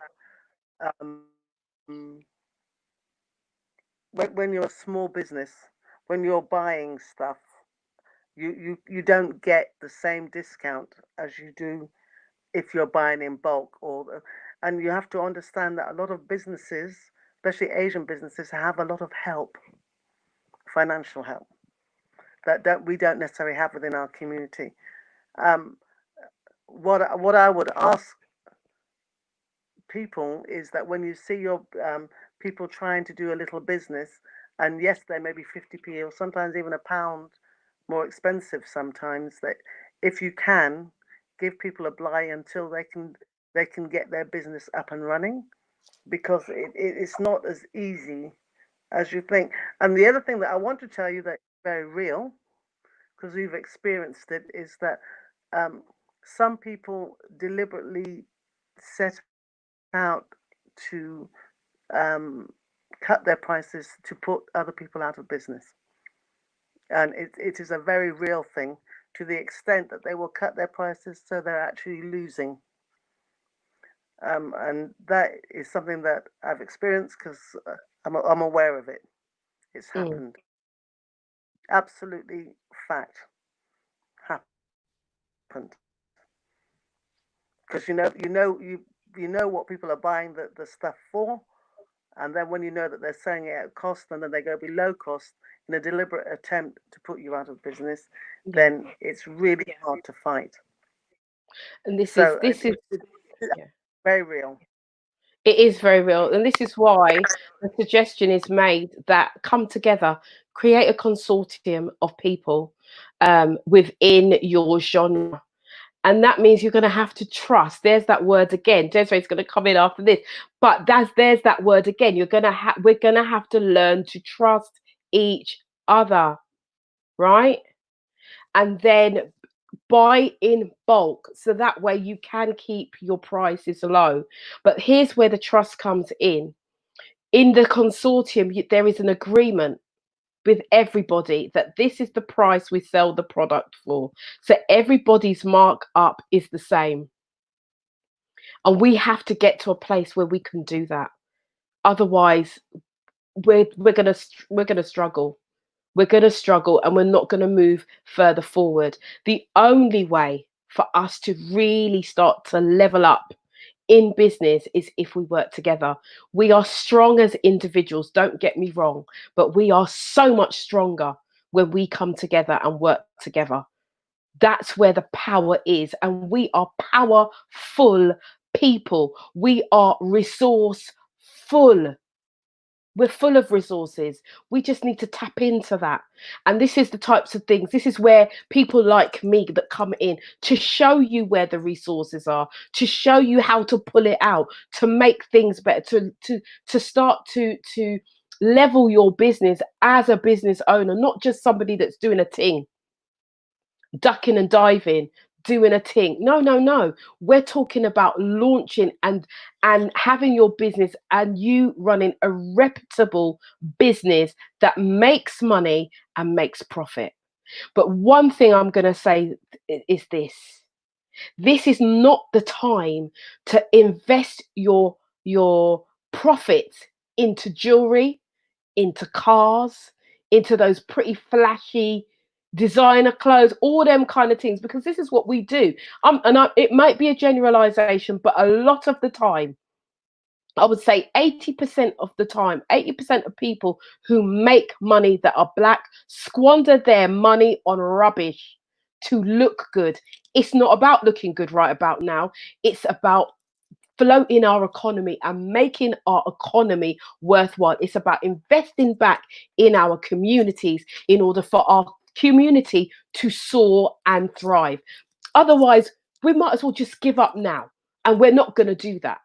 But we have to have ears to hear. We have to have ears to hear now and start doing things differently. As soon as we make a little change, we want to buy something. The shop's open today. Do you know what I bought today? Compost. That's all. Compost.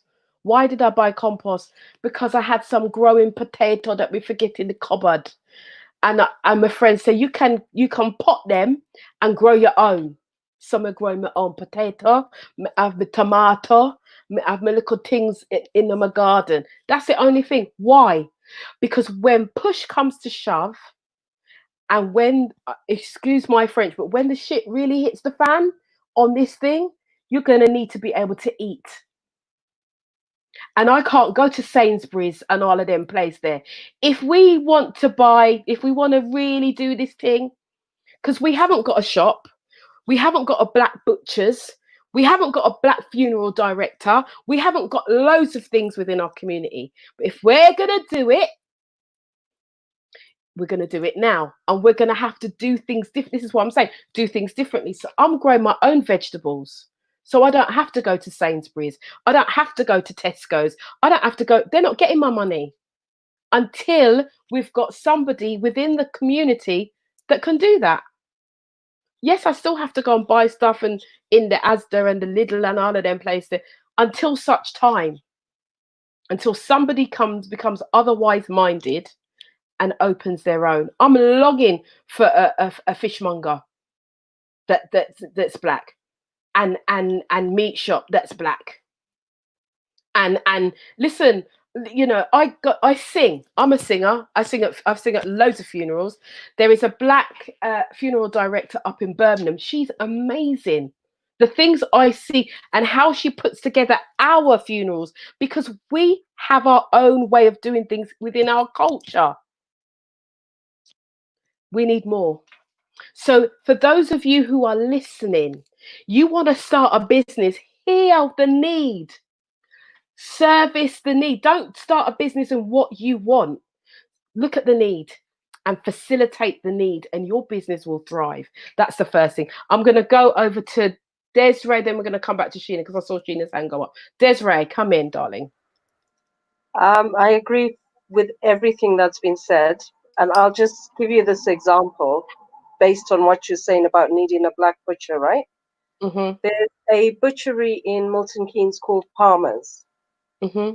Palmer's cuts to suit the African meat requirement.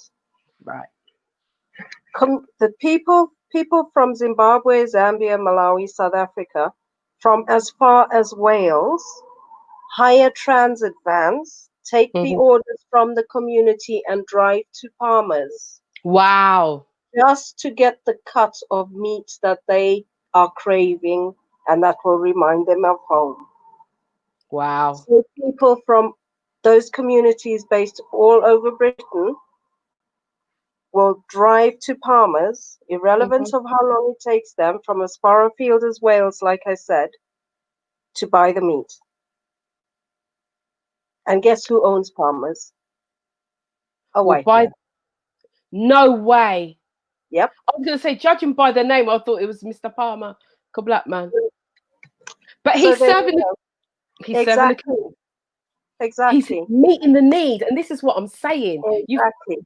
Mm, And now wow, he's online as well. So, wow. We are that's listen. what needs to happen in-house. Yes, yes, yes, yes. I think you know what, this conversation has been so good. It's been so good. We've only got a few minutes left. Sheena, come in, and then I'm going to read out a comment from Deborah Blake, who's been following us on Facebook. So Sheena, I know you had something to say. It's gone out of my head now. You were saying something earlier on about Lord have mercy. Oh, it's gone out of my head.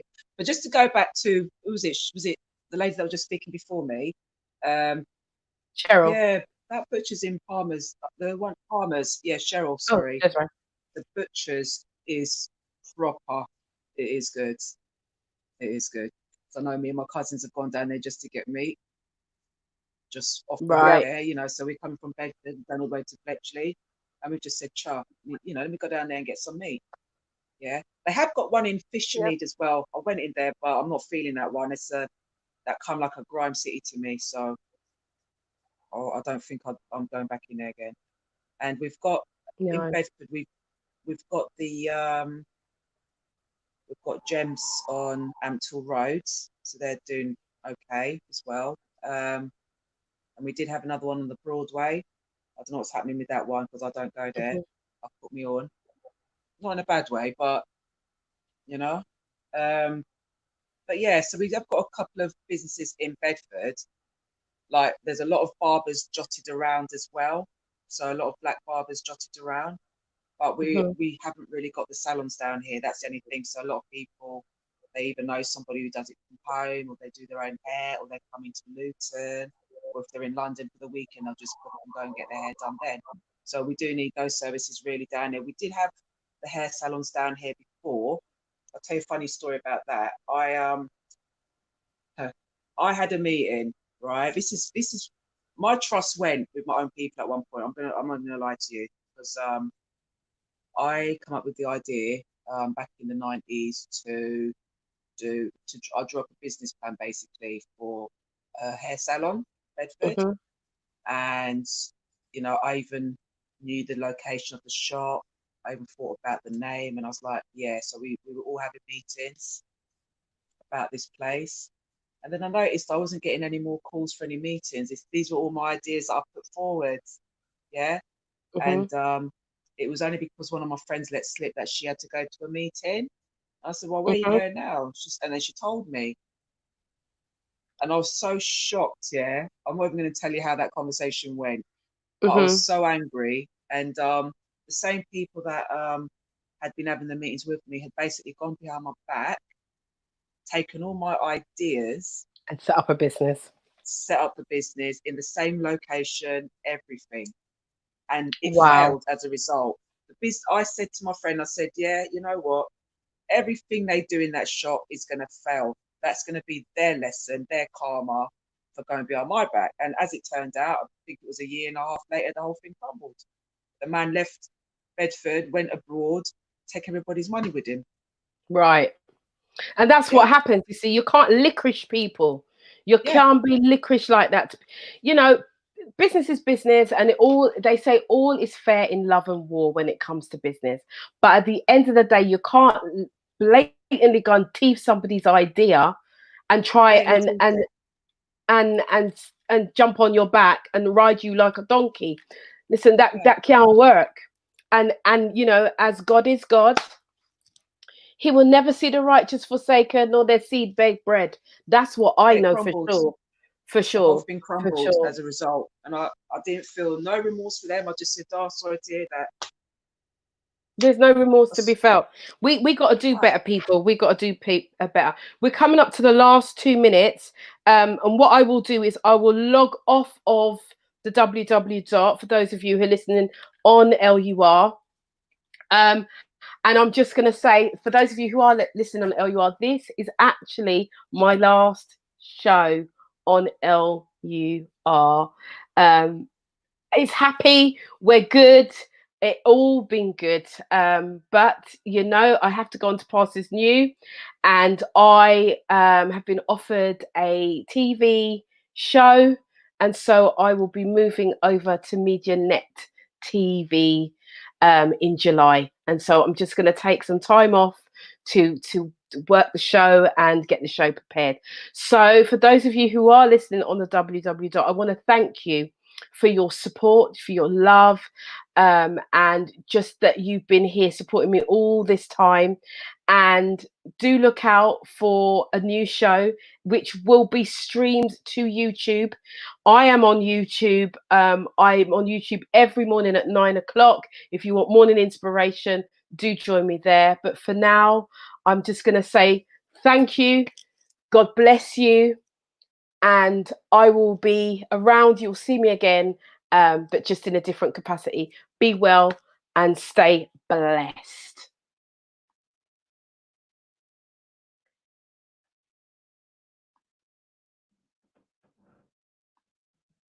There we go. And so, oh, lovely. Oh, thank you. Okay, ladies, I'm back. So we're just coming down. It's 10 o'clock. We're going to end the show nicely. I just didn't want to kind of just end it abruptly like that. I think we need to just end it nicely now.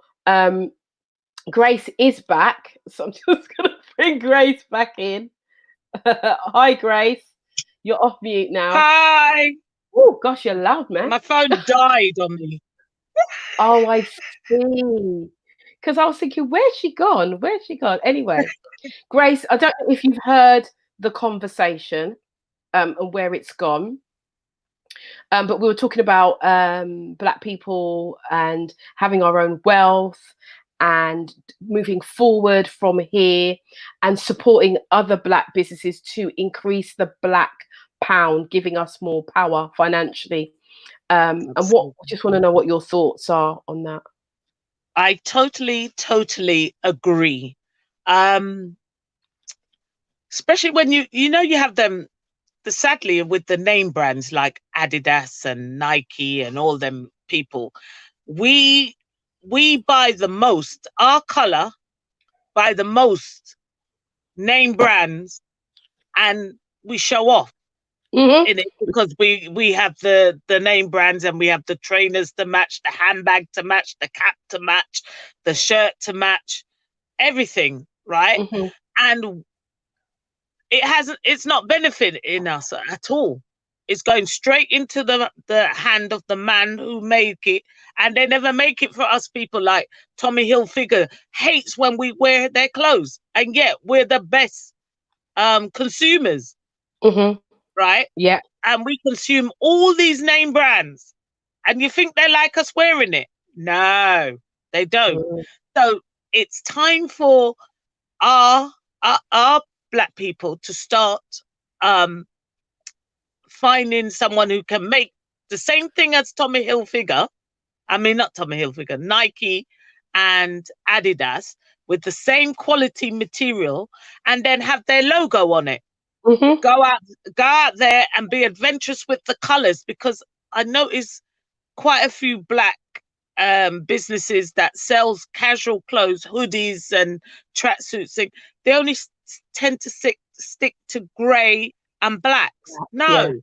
find out the colors that Adidas and Nikes are wearing, and sort of copy their design, but it's your logo. Right. So what we're not gonna copy. No, when I mean copy, I meant colors. In the Right. colors, Okay. be more vibrant in the colors, because they do red and white.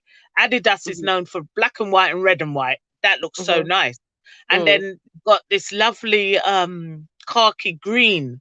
Yeah, they do And green as well. yeah, they do the khaki green, they do the dark blue, they do the light blue, they do the maroon, what's that light blue color?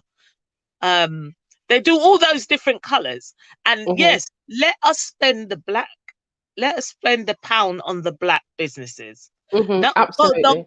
Don't go back in at them here and shop and buy your food, because they're doing it under their brand and it's not coming back to us. You know, like Aki and the jerk seasoning. Did you see all those things about the jerk seasoning and things like that? It's white guys that are doing it, and it's not the black guys. So if you know somebody who makes their homemade seasoning, support them. Yes, absolutely. Support them. Absolutely. This is how we're going to have to do it, and support them to the point where the person can have enough in their pocket to pay their mortgage. Yes. Keep a roof over their heads. Absolutely. That's right. You know, and become multimillionaires like these guys. Yeah. And we can do that because we're the consumers. Hello. Yes. We are the consumers. We're the ones who are buying. Do you know what I mean? Because that's what we do. Right. Even the car, that we need a car manufacturer. We need to manufacture our own car. I have a design in my head, but I can't tell nobody what my car looks. Listen, I drive a BMW, and back in the day, that was a black man's wagon, or black man in wheels. But is it designed by a black person? They've got enough people working in the factory, they're building it. But my point is, right? My point is, we're supposed to own that. Anyway, yeah, my chest is high. My chest is high. I'm into ownership. I heard, and this is one of the reasons why. You see Tyler Perry, I love him, you know. I don't love him like I'm in love with him. I just love his work ethic, because he said one thing and it made me jump up and spin round. He said he was not prepared to sit and wait to get a seat at the table. He built his own. And I said, Booyaka, that's it. That's what we're talking about. Build your own. Right, so as we're coming down to the end of the show, Deborah Blake has said, I think some of us just don't want to give black people our money. Here's an example. I was asked to make 3 handbags. Debbie makes handbags. I was happy to do it until the family member said she would give me £20. She said, I didn't make the bag. I make a bag for a white lady. She asks me how much. I tell her £40 because it was a small bag. She gives me the money, then tells me she could have given me more. Obviously, she wanted to give her more. Obviously, I said no because she paid for it already. Why? Bags aren't cheap to make. They're not, and it's time. What I want, those of you who are listening, what I want you to understand is time is money. Money is energy. That's all money is. But time is money. If I am invested in you, and guys, you've seen how I am. I'm very energetic. I'm here. I'm pumped. That's energy. That is a cost to me. It is the cost to my family. And you're getting my knowledge, my expertise. And I'm just using, like with Debbie, she's got her bags and she makes her bags and her bags are made well. Why is it that we like to come and say, oh, I'll give you 20 quid for it? Actually, it's worth more. My blood, my sweat, my tears. Just pay the money or don't order it. It's as simple as that. Because when you go into the designer shop now, you can't tell them, oh, I'll give you 20 quid. No, no, no, no, no. But here's the thing, Debbie, if you're listening, this is something that I learned to do. Being a person, I've had businesses over many, many years. And one of my first business was a hairdresser's. And this is what I often got. Can you do my hair for £30? Or it would be, how much do you charge for a full head of plaits?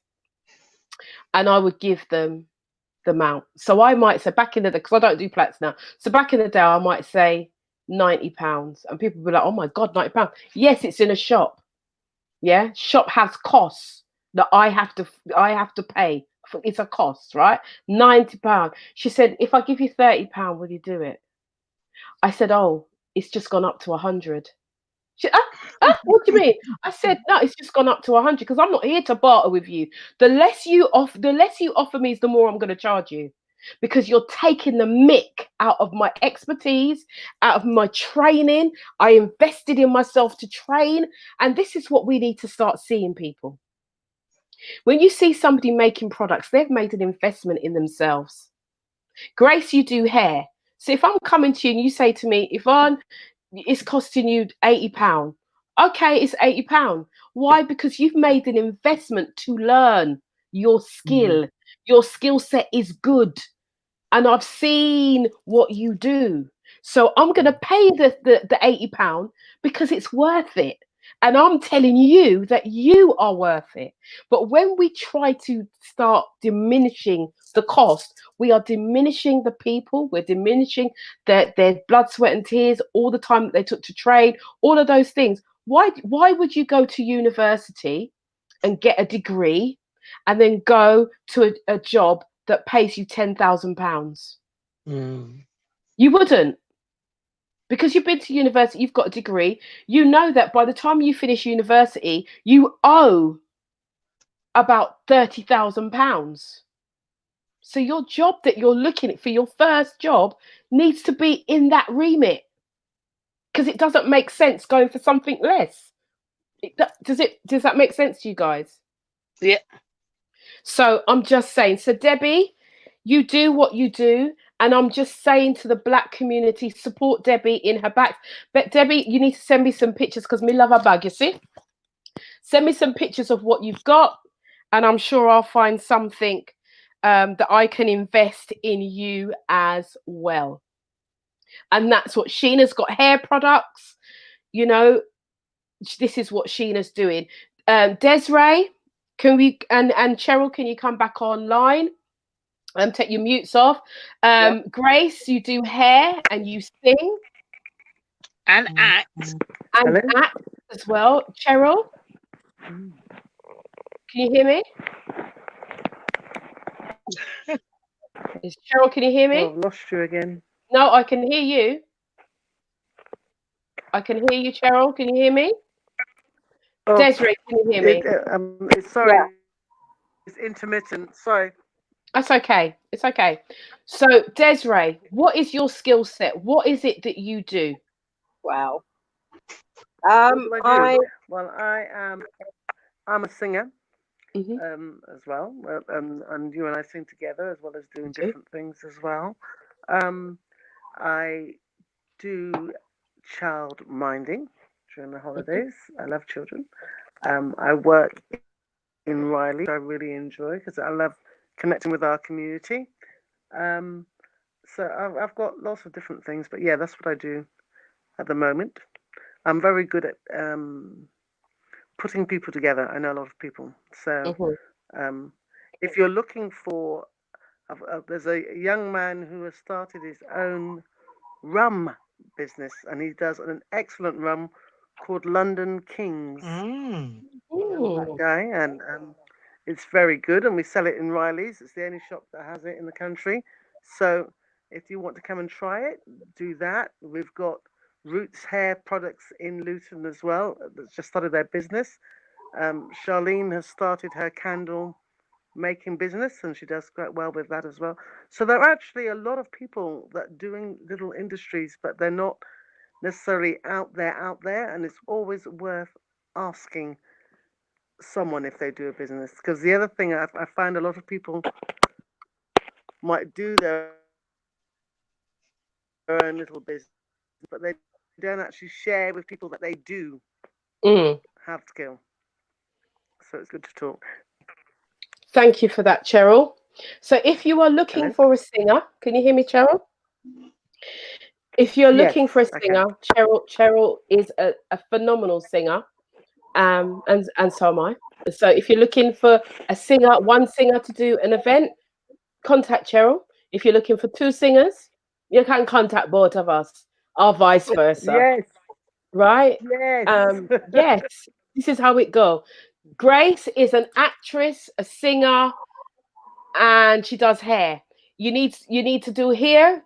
You make wigs as well, Grace. I'm doing some. I've made some, but I'm trying out another way of doing it. Yep, I'm making wigs. Right. So Grace makes wigs. She does hair. If you're looking for someone to do your hair, Grace, there's her details. You can get in contact with me on my page, and I'll pass your details on. Desiree, what do you do? I Your- raise awareness on human trafficking, yeah. and everything that's covered under that remit. So Yes. I also touch on the history around slavery, Yes. and I do training, various types of training. Yes. So child sexual exploitation, working with teenagers, county lines. The list's quite a long list, but yeah, Yes. that's cool. So, for those of you who want to find out more about what Desiree does, Desiree is very much in the community. She's helping young people. She's helping us to understand about slavery and our worth. Desiree, would it be worth us doing a little workshop together Yep, on the definitely. platform? Okay, let's get Yep. that done. I'm not playing. I'm not playing any more games at all. This is about us stepping forward. And so, like I said at the beginning, there's a conference coming for us. Sheena, tell us what you do. Right. As you know, I'm doing my hair oils. Just started to do those, and they're going pretty well. I also do theatre acting as well. So I have got a lovely script, a whole folder full of lines I'm meant to be learning, and that's for next year, July. That got put on hold. So yeah, that's what I've been doing. But my concentration more is on my hair oil, which is good. So I've already had someone come back. There's someone that I've done an order for someone in Liverpool, so she's taken those away. And I've now got to do an order for somebody in Luton.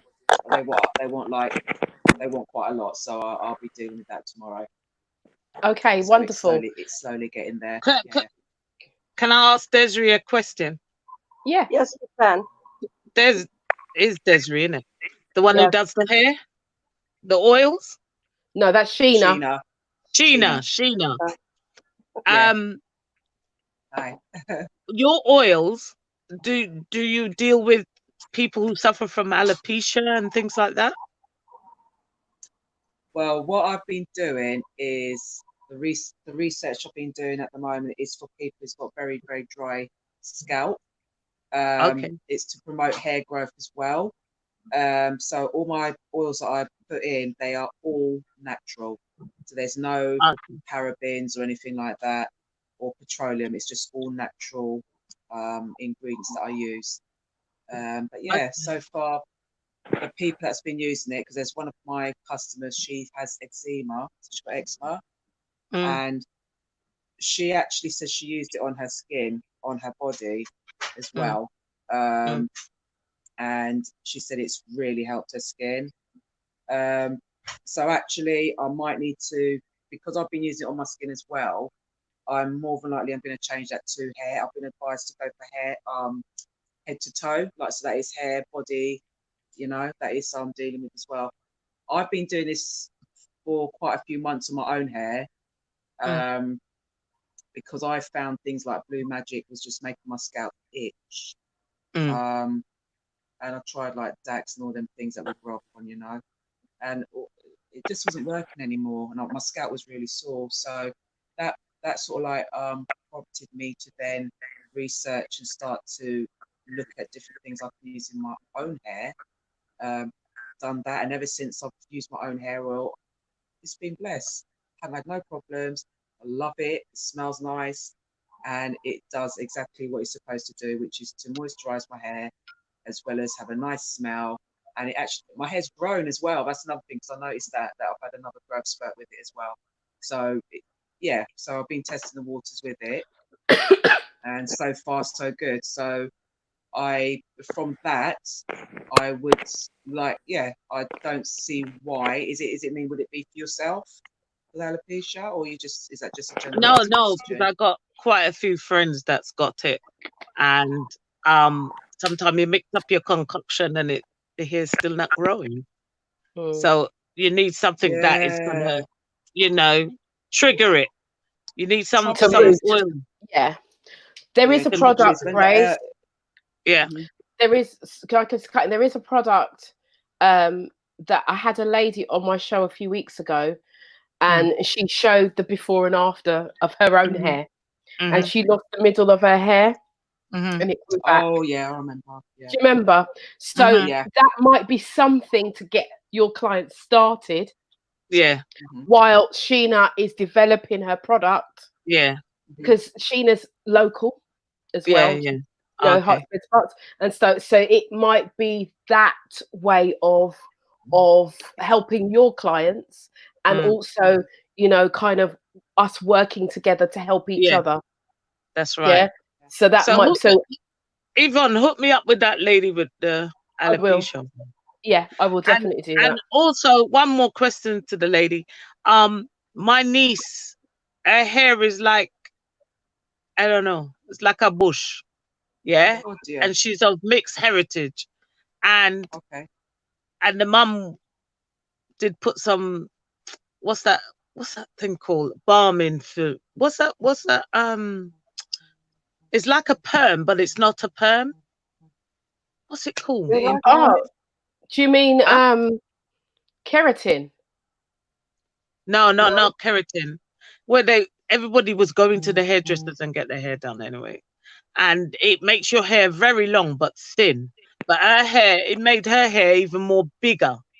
Right? Brazilian. But Brazilian, that's the Brazilian blow woman. dry. Yes. And it made her hair lovely, long down in her back. But now when she's grown it all out, her hair is really thick. So she just needs something that can loosen the hair. So it's easy when she washes her daughter's hair. She can put the products in her hair and then plait it straight away or whatever she's going to do afterwards. Because when it dries, it goes off. Sorry to cut in there. One of my nieces, she's of dual heritage, so she's half black, half Indian. Yeah. Oh wow. And her hair is just, she's got all this hair. It's crazy. I love her hair. And then, you know, her mum goes, please, any oils that you make, you just consider her. I said, all right, let me see what I can do. So I made them. I made a hair oil for her hair texture. And when her mum put it in after she washed her hair and she dried it through with the oil and everything, you know, my niece couldn't wait to show me it on WhatsApp. And the hair, it just come out really shiny. It took away the dull look as well. And she's really happy with it. So now I've done that. She says she's found her hair oil now, so she doesn't need to go back to the shop. So that's excellent for me. Well done. And I've even got a couple of the European girls, the white girls as well, who've asked me for some as well, which is shocking. But they wanted something a lot lighter for their scalp.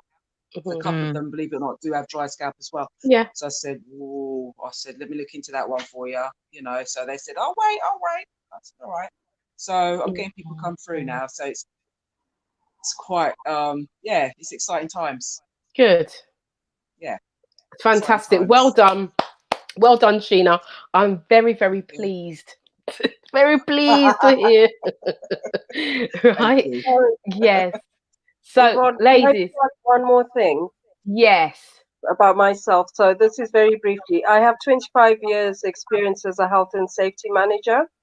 Come on. So anybody who needs anything to do with health and safety, especially in the construction industry, all the paperwork that they have to submit, method statements, etc., risk assessments, I can do that. Right. And Oh, this brilliant. is what we're talking about now. Mm. Right.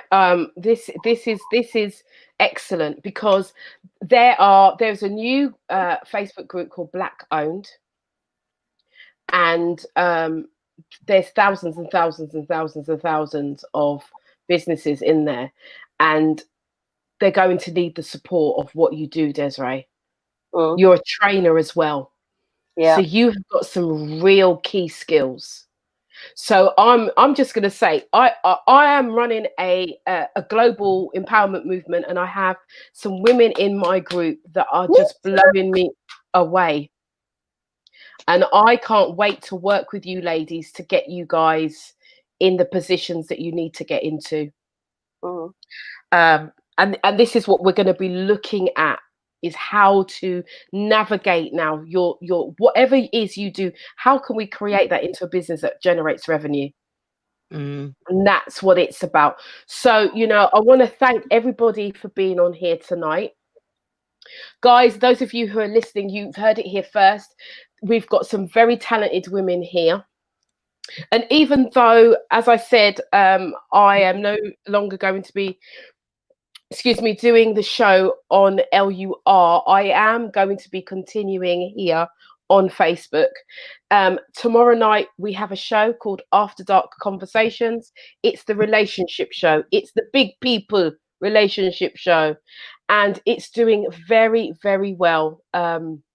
We're getting a lot of views, and I'm very, very grateful. So keep sharing, keep liking, keep subscribing to what we are doing on the relationship. And we're learning. That's the most important thing. We are learning about relationships. So that happens tomorrow at 10 p.m. right here.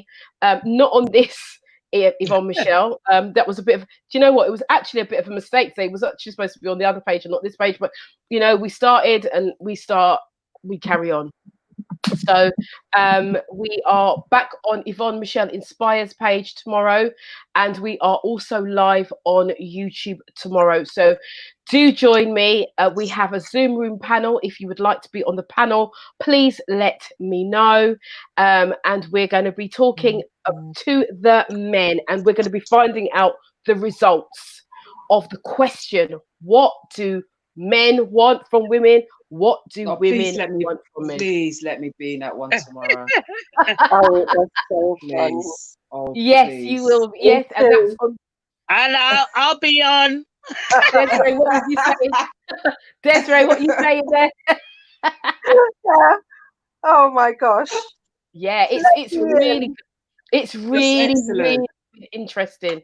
And we have more men, because some of the men that were on the Facebook thread are coming into the Zoom room as well. So I've listened to it, so yeah, I need to get in there. Come on now, that's what I'm talking about. Yes. All right. So join me tomorrow, 10 p.m. to midnight, for After Dark Conversations. This has been a beautiful show. We weren't quite sure we were going to go down one route with it, but the show developed in its own way, and it's been a great show. So ladies, I would like to invite you back here again in a few more weeks. So let's just really thrash this out a bit more and see how we can develop our relationships and grow in business. So from me, your girl Yvonne Michele, I'm saying good night. Join me tomorrow. Good night, ladies. Good night. Good night. Good show, Yvonne. Very good show. Thank you, darling. Yeah, thanks, Yvonne, as always. Take care, my love. Thank you, guys. Thank you for taking everyone. part. Ciao. Bye, Take care. Bye. Bye. Right.